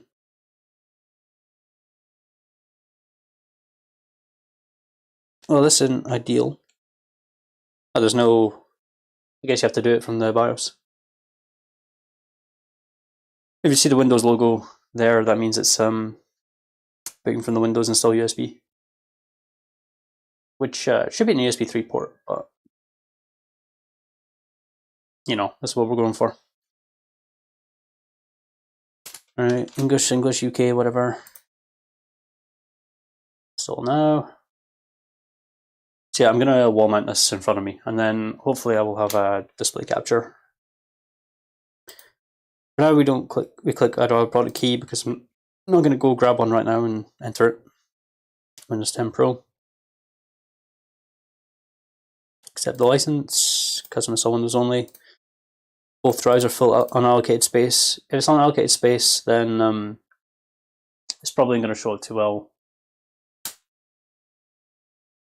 on the camera. No, it won't.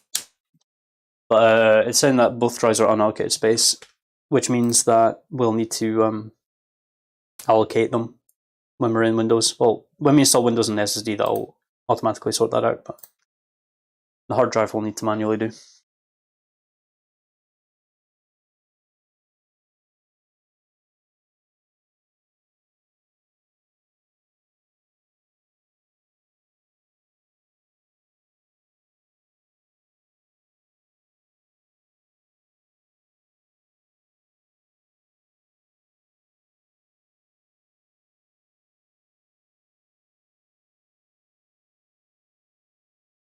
Gotta bring my chair over. Not like it matters, because it's basically vertical at this point, but Windows does install quite quick even from a USB. I also just realized we didn't cable tie the motherboard cable. I do that while it's running. Yeah, let's quickly pretend we didn't make that mistake. You can't see it, so it's the best thing. It doesn't really need to be cable tied because it's not going to really make a difference compared to what it currently is. It's just going to be, you know, slightly feel more secure. Feel slightly more secure rather, not slightly feel. Also, how's the quality of the webcam? It's should be not webcam, the mic. Webcam I know is not ideal. Better camera would be good. Using a camera instead, proper one, would be night and day, even a crap older one.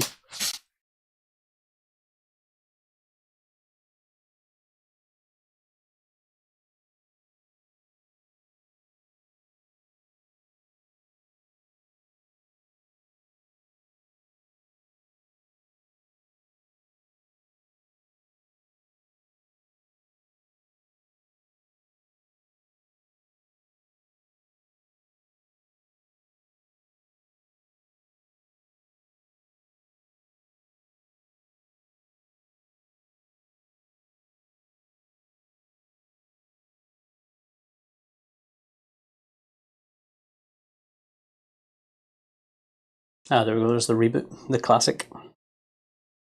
Windows does some old things. Sometimes just out of the blue, it will not let you create an offline account if you are connected to the internet. Only sometimes, on rare occasions. It's odd at best. There's a little bit of an underglow. You can't really see it, but it's coming from the power supply facing down. We'll get the back panel on and we confirm everything is perfectly fine, and we'll then put the front panel on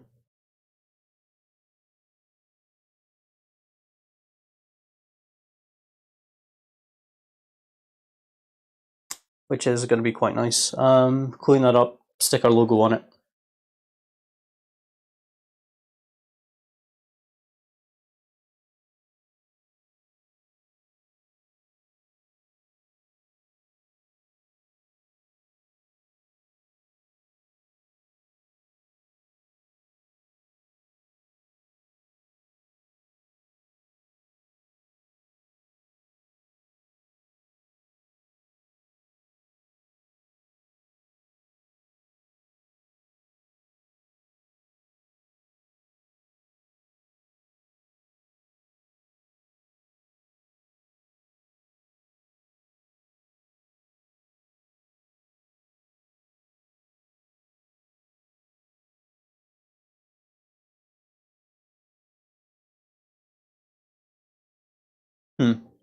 Got a bit of a classic going on. This microphone actually works in my kitchen. Like if I just go and walk into my kitchen, which is about 3 rooms down, quite a few walls in the way. Alright, this bits to the USB, then the motherboard's being an asshole. If this bits into Windows, then it's fine. It is booting into Windows. This monitor is quite good. It's in basically perfect condition as far as I could tell. Yeah, I bought this for £25 postage. EDPD next day it.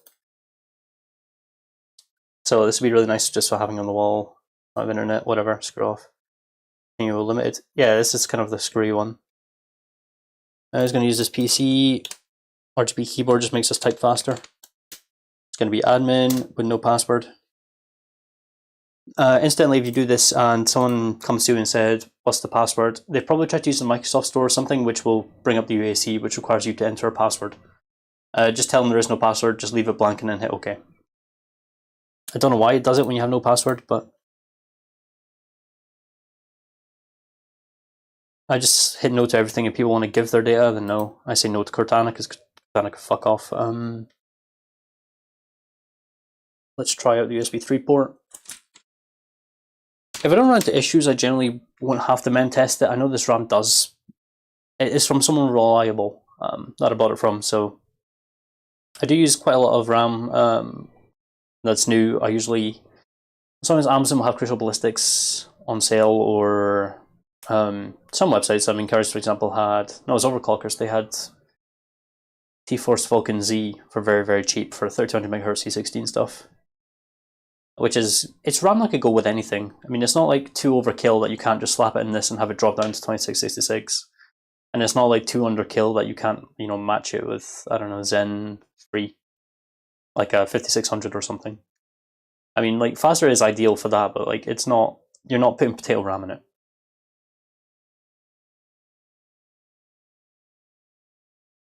I've also got hardware info in this. Let's plug in. Let's put you into the USB 2, the other one, and put you into the USB 3.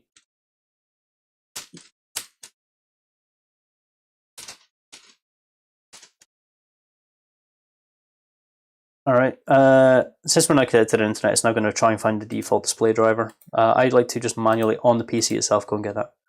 So I disable Cortana, I turn search to show search icon. And we're going to get rid of Edge. Just unpin it straight to the recycling bin. This PC may kind of screw up and go unresponsive if it installs a display driver, because that will require a restart after it does that. Look at the internet. Let's see if we have the options. Yes, we do. You'll see my internet's called the Wu-Tang LAN, because, you know, I'm a lyrical genius. Let's see.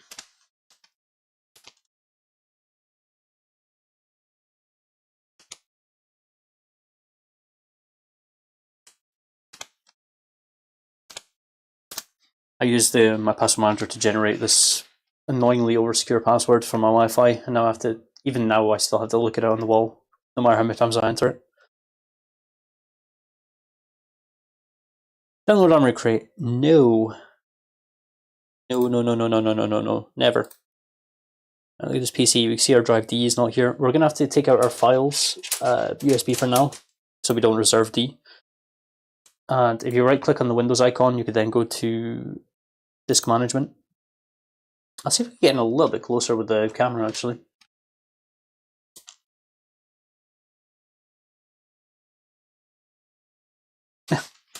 Budget capture cards from back in the day, right here.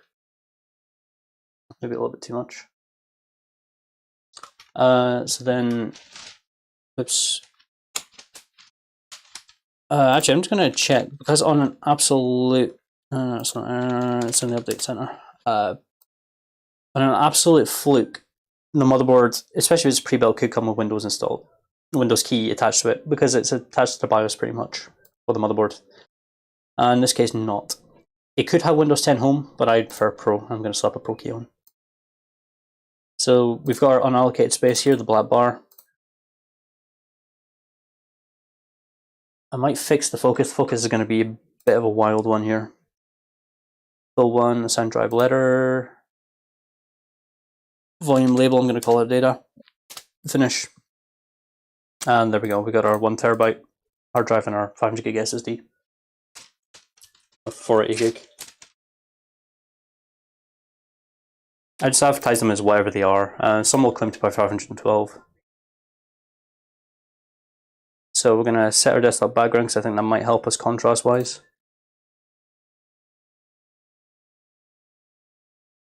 And we're going to drag these onto the desktop. This USB is basically broken. It's read-only. I think writes often fail. Not always, but often.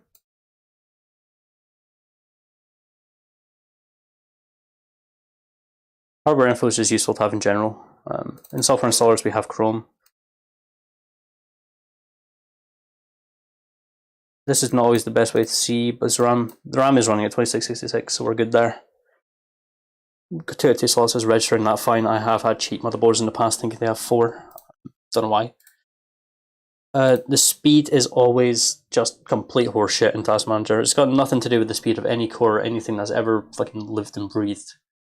It's just not reasonable. But if you switch to logical core view, this logical processors, which is threads, you can see we got our 12 threads there. Got our 6 gigs of RAM. That all looks fine. There's 2. We don't have a graphics driver, so we can't see it yet. Although I do know there is a bug in Windows 10. We're basically just going to install everything and then do a restart. Windows updates are going to be big for this Windows install though. Whoops. Extract all. Extract. Farmark will install you. That's the graphics driver installing itself from Windows. And Heaven. Heaven's a nice little stress test. Even now on modern GPUs, it's still okay. Superposition, if you're using anything like quite hefty, if you're using like 3070 plus, I would probably always suggest superposition. And it's still going to be the better alternative for anything that's even 20 series plus. It's just, Heaven is still fine.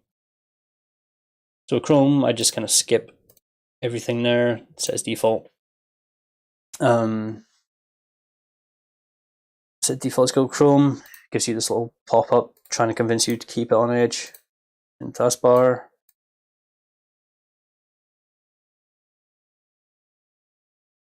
Did I install Heaven in the end?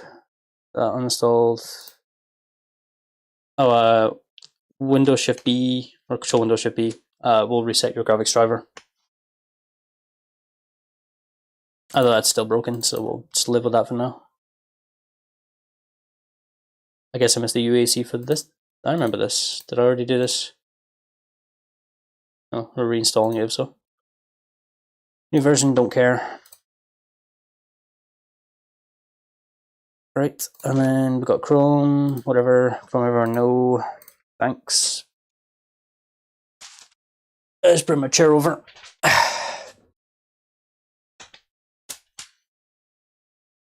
Make sure that's pinned. We'll go over here. Open incognito just so we don't leave anything there. I just Google a video drive download and you will probably run into some scam site. Luckily right now we're not. If you're on Edge, you will run straight into like these like 3D driver downloader like drivers.co.cc or some crap. Those are all scams. Never get a driver utility. Just don't. Snap thing is quite good, but I don't use it. I usually like to rely on Windows Update for most drivers except graphics drivers, and then I will go to the Windows Update and get the optional drivers. That usually has decent chipset drivers and stuff. Unless it's a decent motherboard like a X570 or something, I will usually not bother updating the BIOS. If it's stable and it works fine, then it's fine. It's an H410M. It's not going to be horrible with the 1040F. Unless there's like some major security risk that needs to be updated via BIOS. I'm not aware of one right now.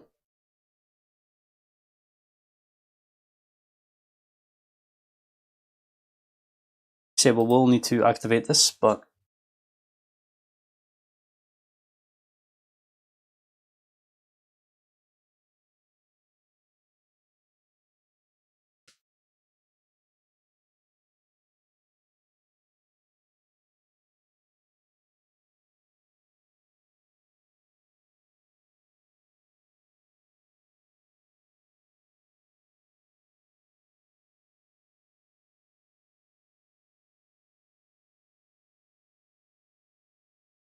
downloads usually ham the CPU, and on the CPU. I don't know. We got there a bit late. A lot of people don't know that downloading things is actually quite a CPU heavy task.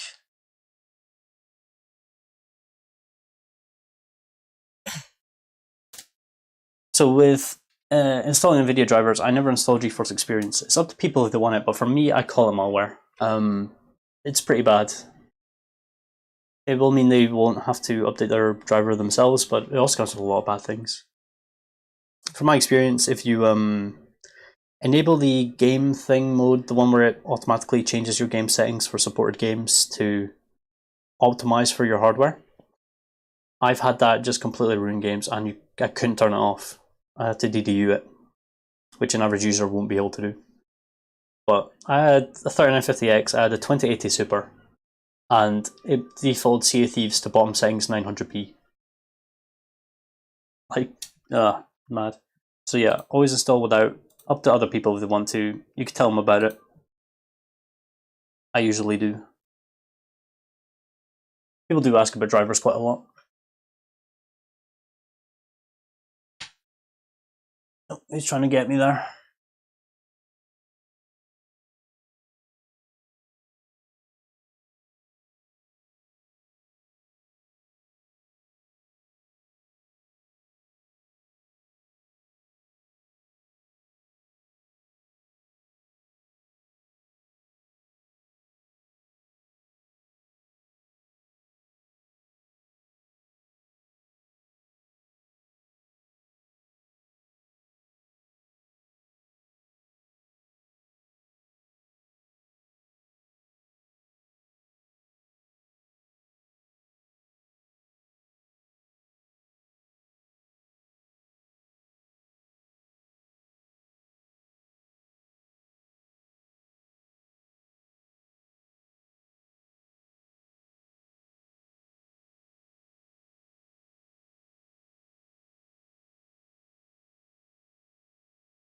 And there we go.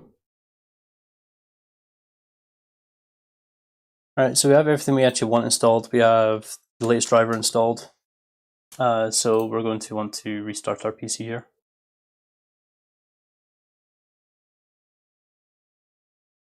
Except it doesn't want to, so let's first sign out.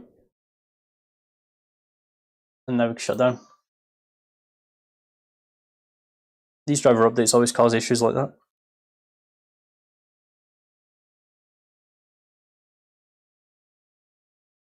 So this build's a little bit less white than I thought it would be. It might even be better to go with the Game Max, but no, I like this case. Good seller.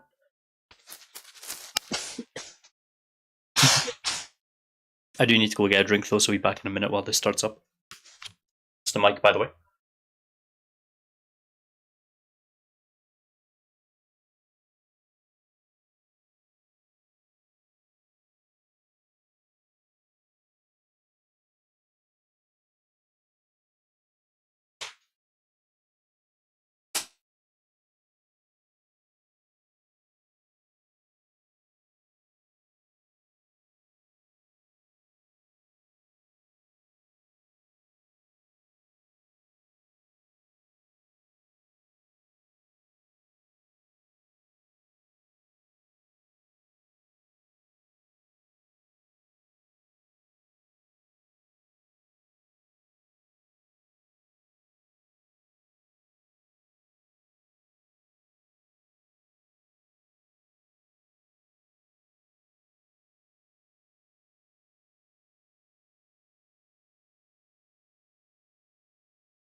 Sorry for the handling noises. The windsock is probably not needed, but the good old-fashioned iron brew.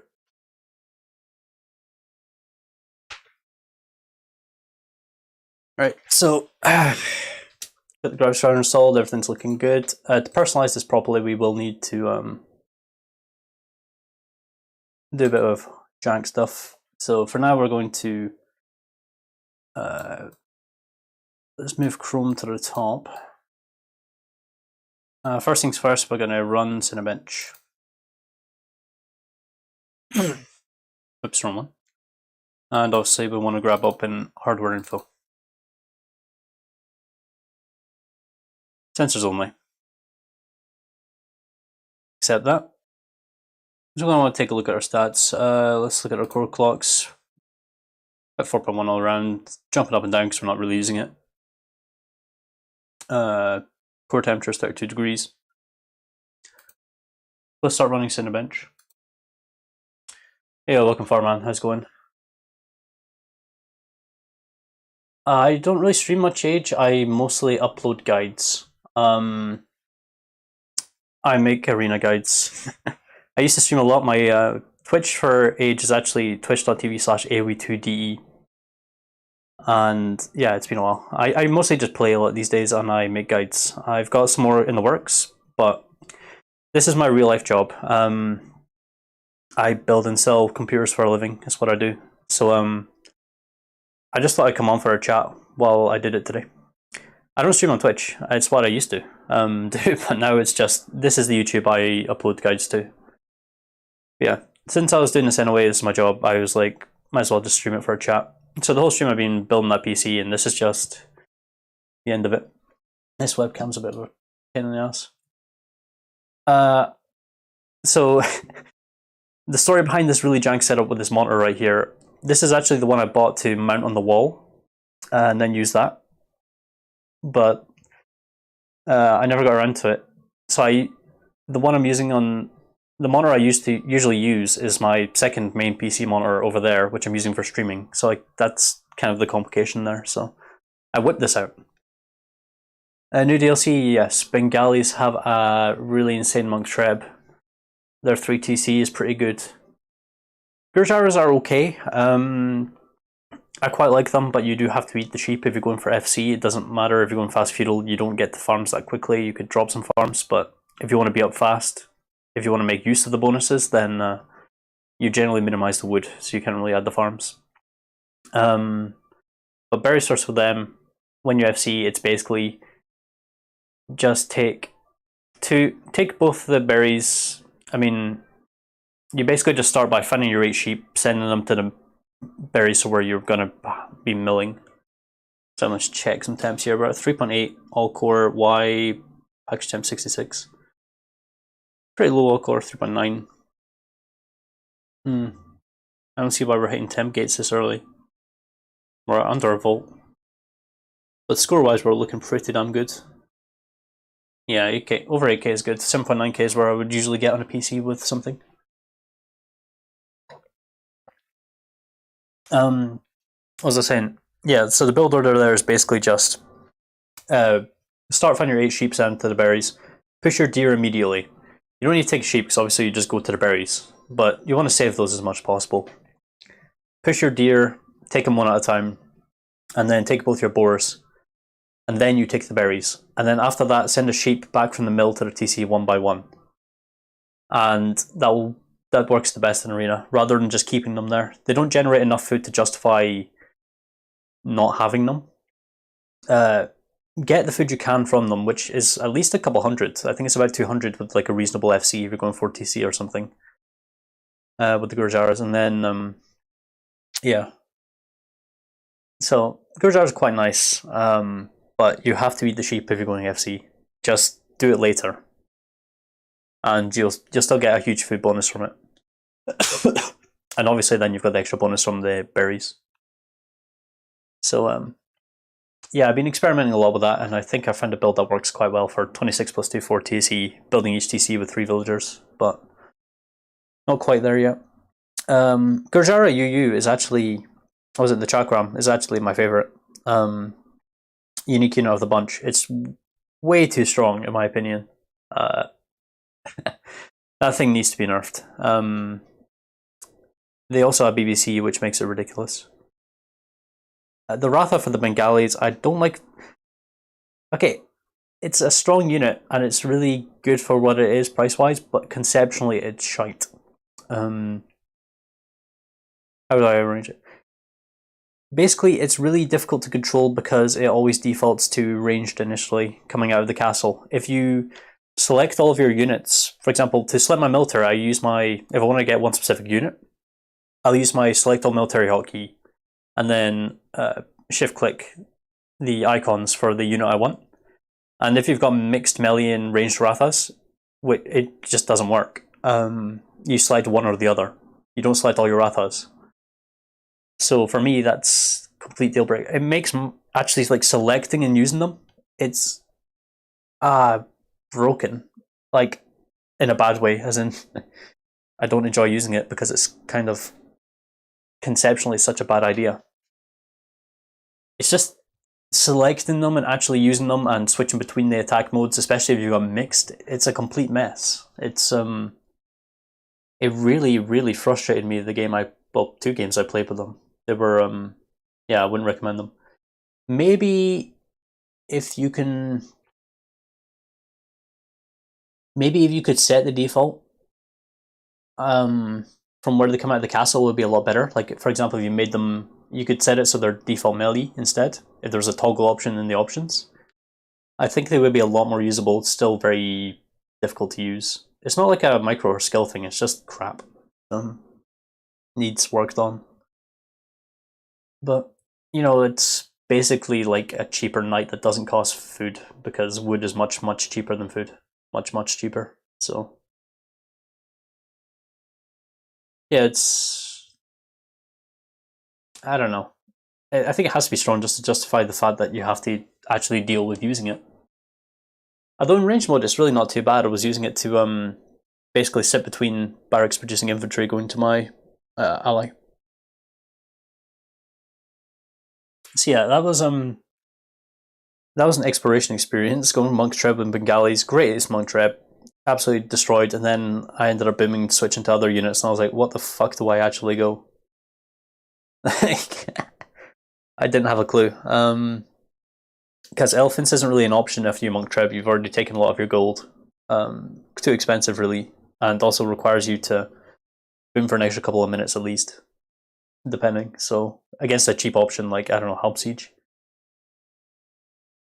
So I do like the Elephants, but like not as a follow-up after booming after Monk Treb, for example. So it's like, if you're low eco going into Imp, you have fucking nothing, I don't think, with that civ. I tried to go to Rathas and also they were kind of not easy to go into, just mainly because it needed castles. Yeah, I don't really know with Megalis.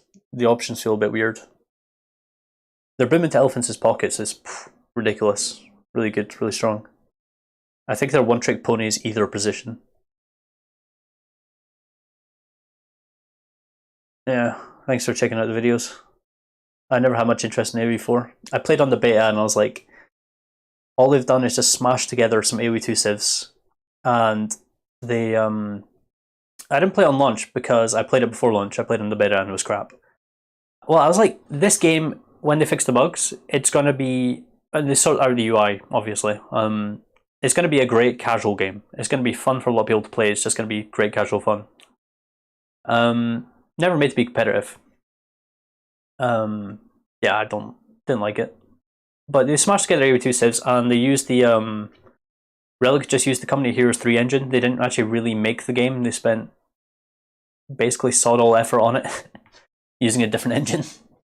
So it's, I mean, what do we do? To be fair, Leadacor went on a mad run.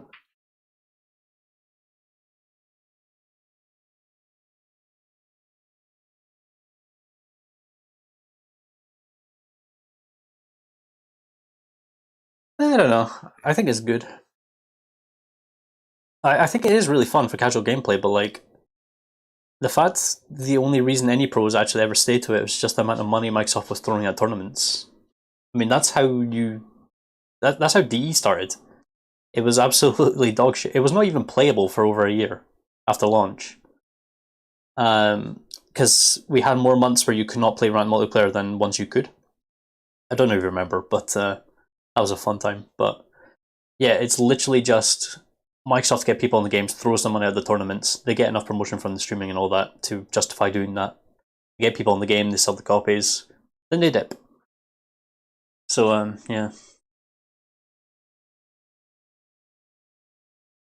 AOE2 is competitive. AOE4 is just kind of trying to be competitive. I never really liked it. I don't enjoy watching it at all. I'm not. Well, the price was a terrible thing. Also, it was like 50 quid for the base one, or like 60 or 70 or something for the deluxe edition with some like extra content. And it's like, you didn't even make a game. You just used the Company Hero 3's engine. You slapped on some shite. Don't get me ranting. I could rant for 10 years about Forgotten Empires and Relic and just everything. I played through all those years of HD. What's happening is we're doing a Cinebench Run. This is basically 100% CPU usage test. It doesn't test it in ways that would wreck it, basically, like Prime 95 would. Task Manager is going to be slow because the CPU is pegged at 100%. Oh, did that just finish right there? Yeah, it doesn't test in ways that will like make it fry, but it just puts everything up to 100%, as you can see. And I'm looking at the temperatures. I would want to see it not downclock. I don't want to see it thermal throttle in any case. 4 gigahertz is what we're expecting. It might drop down to 4.9 because the temperature is at 70 degrees. I think it's 72 is the gate. Yeah, so it seems to be hovering about the 4 gigahertz mark and then dropping 100 megahertz with this cooler. We don't have the case side panel on though, so it's not going to funnel too well. So, oops. Yeah, so we're just making sure that's working. Alright, good luck with work. Don't break things. This is my work and I just get to enjoy it. Alright, we're going to run Heaven now. Heaven and I have fairly standard settings. Custom preset, DirectX Quality Ultra, disabled, not full screen, and 1080p. Although, to be fair, I could be using full screen on this monitor. And it's F9 to start the benchmark when it actually begins. Nice of you to stop by.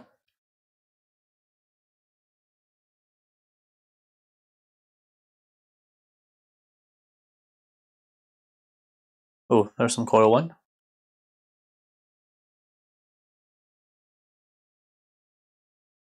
Oh, the focus on this webcam is gonna shit a brick. If you want to go blind, you're in the right place.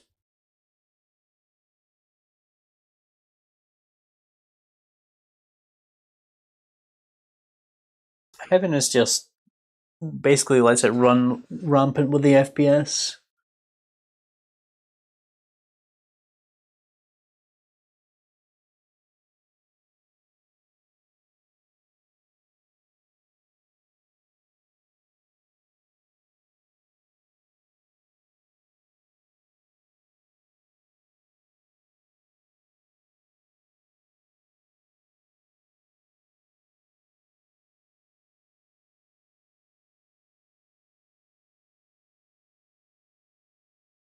Heaven's not too long. Superposition is a lot quicker, actually. I'm surprised at how superposition goes. Fans are going, but it's not too loud. It's quite quiet PC for the specs. I think I actually might be able to get a decent profit on this because, you know, everything shaved off a little bit of money here and there with different parts. Given my usual warranty though.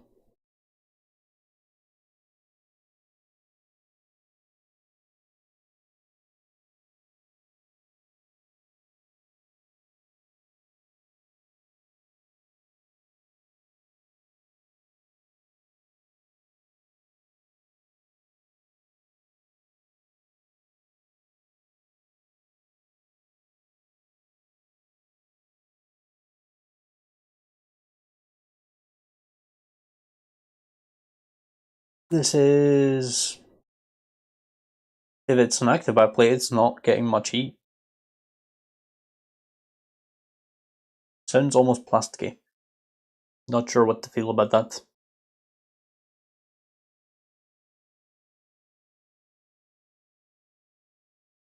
Gotta get some of the good old-fashioned orange stuff.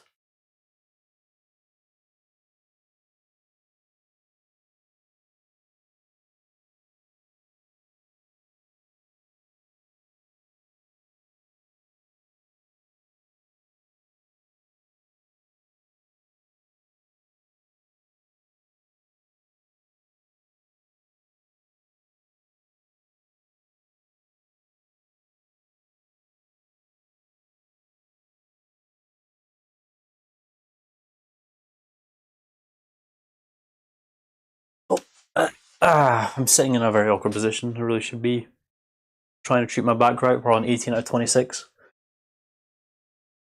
I'll also check Firmark. Firmark is very good for just basically ramping up the temperatures. It's not something I would use regularly. It's something I would usually check to see, does this card need repasted? Am I hitting 90 degrees at 90% fan speed? That's usually where I draw the line. I like to see about 80 to 80, so 80 degrees C at 80% fan speed when stressed 100% under Firmark.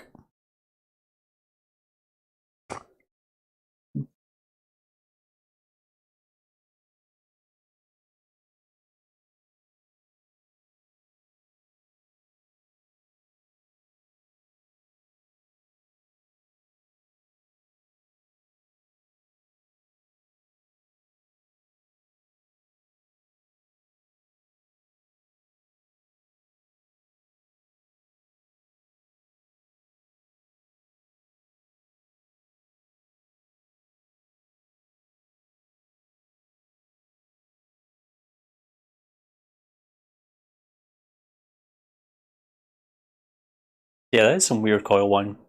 It won't be too bad when it's closed up. I'd probably do that off stream though. It's been about 15 minutes. I plan to stream 2.5 hours just for a bit of a chat. I usually sit and do actual work on my own PC and do stuff when I'm doing this, but right now I'm just chilling. I've got to chance people on the phone, you know what it's like. 5300, that's what we get. Gonna just casually take a picture of that because I have this thing where I just take a picture on my phone of every single score and every config, and honestly it's actually come in handy for comparing systems. With very similar GPUs, like for example a GTX 970 against a 1063 gig. Even a 6 gig, if you have a better CPU, you can actually get a better Firmark score. So that all looks fine. Decent bit of heat coming out of that, but that's all fine. A lot of heat emanating out this way. I would like to get that panel on, have it more wind tunnel-y, which can actually improve the temperatures a decent bit.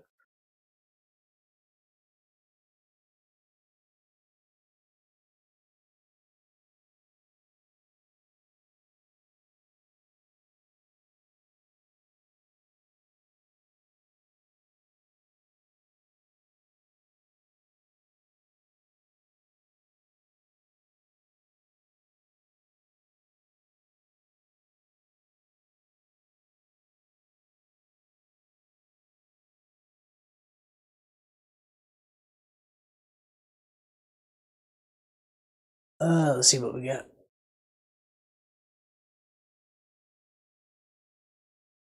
I like to have anti-aliasing off, and I like to just do a straight GPU stress test.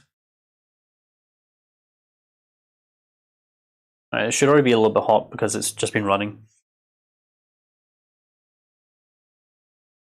If this is like 70-70, then I would be very happy with the temperatures there. This should still creep up a decent bit. Although it's a hell of a beefy cooler, I think I might be able to manage better than that.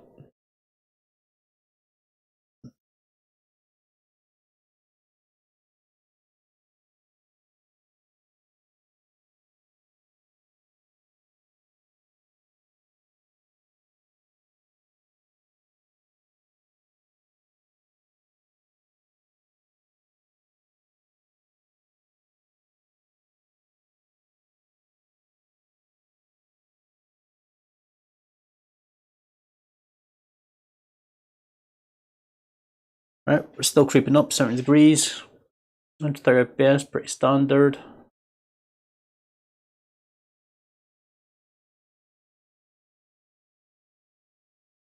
All's looking good. 0 degrees, fan speed, we are at around 97 to 99% TDP.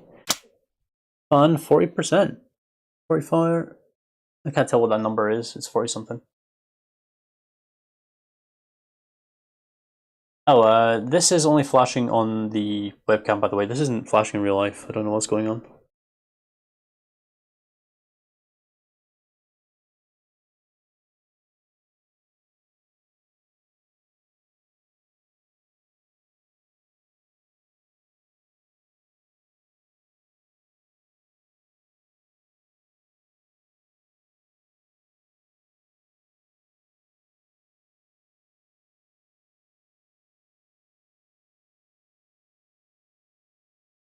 I love that smell of burning in electronics.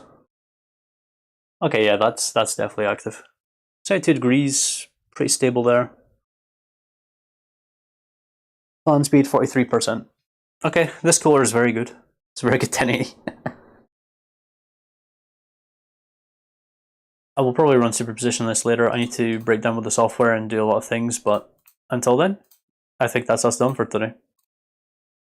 PC came out looking well. Everything's good there. We'll have one last look at it. If I could get my chair out of the way. As I said, I'm still sorting through my inventory. I don't really... I've been paying enough attention to really deal with some of that stuff. Just grab you, take out that power cable.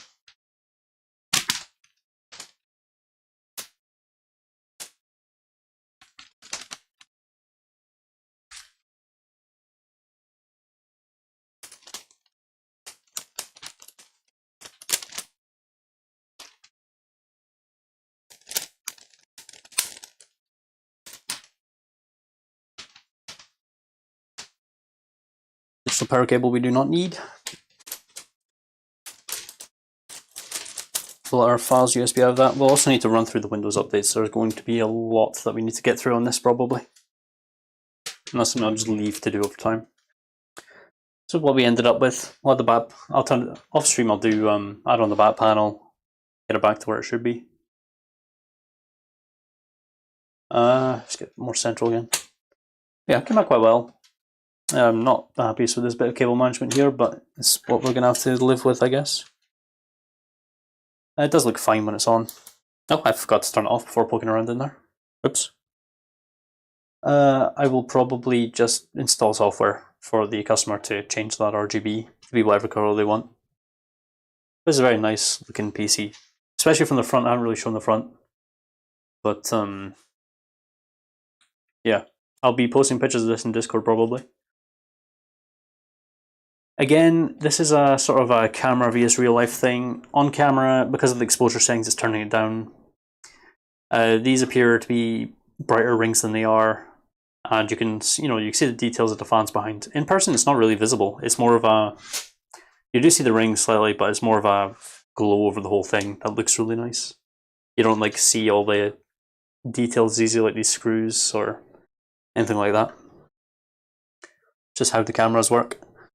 So yeah, thanks everyone for coming. I thought that would just be a bit of fun today to have a chat, and it was. I was happy with it. Something to do. And that's basically my job. I would have that done at half time if I wasn't streaming, but I enjoyed myself instead. I'm definitely having a Chinese tonight, so that's the answer to that question.